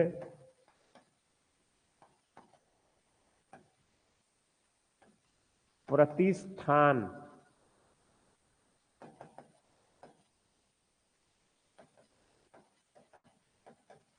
और कभी कभी इनको पैठन, ये सब ये उनके नाम मिलते हैं। पोटली, पोदन, प्रतिष्ठान, या फिर पैठन, ये सब किसकी राजधानी बात कर रहा हूं मैं? अस्मक। तो गोदावरी के किनारे कौन सी? ये अस्मक है। तो सबसे पूर्वी राजधानी, पूर्वी महाजनपद कौन है? अंग है। सबसे दक्षिण में कौन है? अस्मक है। सबसे उत्तर में उस तरफ कौन था? कुंभज, कंबोज, कंबोज। और सबसे पश्चिम में कौन है? मत्स्य है ये, ठीक है। तो अस्मक की राजधानी क्या है? यहां पर अस्मक की राजधानी क्या है? तो पैठन बस लिख देता हूं मैं, ये क्या है? पैठन बस। तो इस प्रकार से क्या है, ये 16 महाजनपद हो गया, ठीक है। इनको कल मैं एक बार थोड़ा सा फटाफट रिवीजन लूंगा, आप लोग रट्टे मार करके आएंगे। और कल जो है 10 जो है वो क्या है? गणराज्य है, उनको बस थोड़ा सा नाम लिखना है, और उसको आप लोग रट्टे मार के आएंगे गणराज्य को। और उसके बाद फिर जो है कल मैं इसमें जो पढ़ाऊंगा, तो आगे हम शुरुआत कर देंगे इसमें इसमें मगध, मगध महाजनपद के बारे में मुख्यतः इनकी बात करेंगे। मगध साम्राज्य का उदय, और उसमें राजवंश की बात करेंगे, और पहले साथ में थोड़ा सा ये गणतंत्र के बारे में बात कर लेंगे ये, ठीक है। बाकी फिर और कल बात करते हैं ये, ठीक है। Thank you.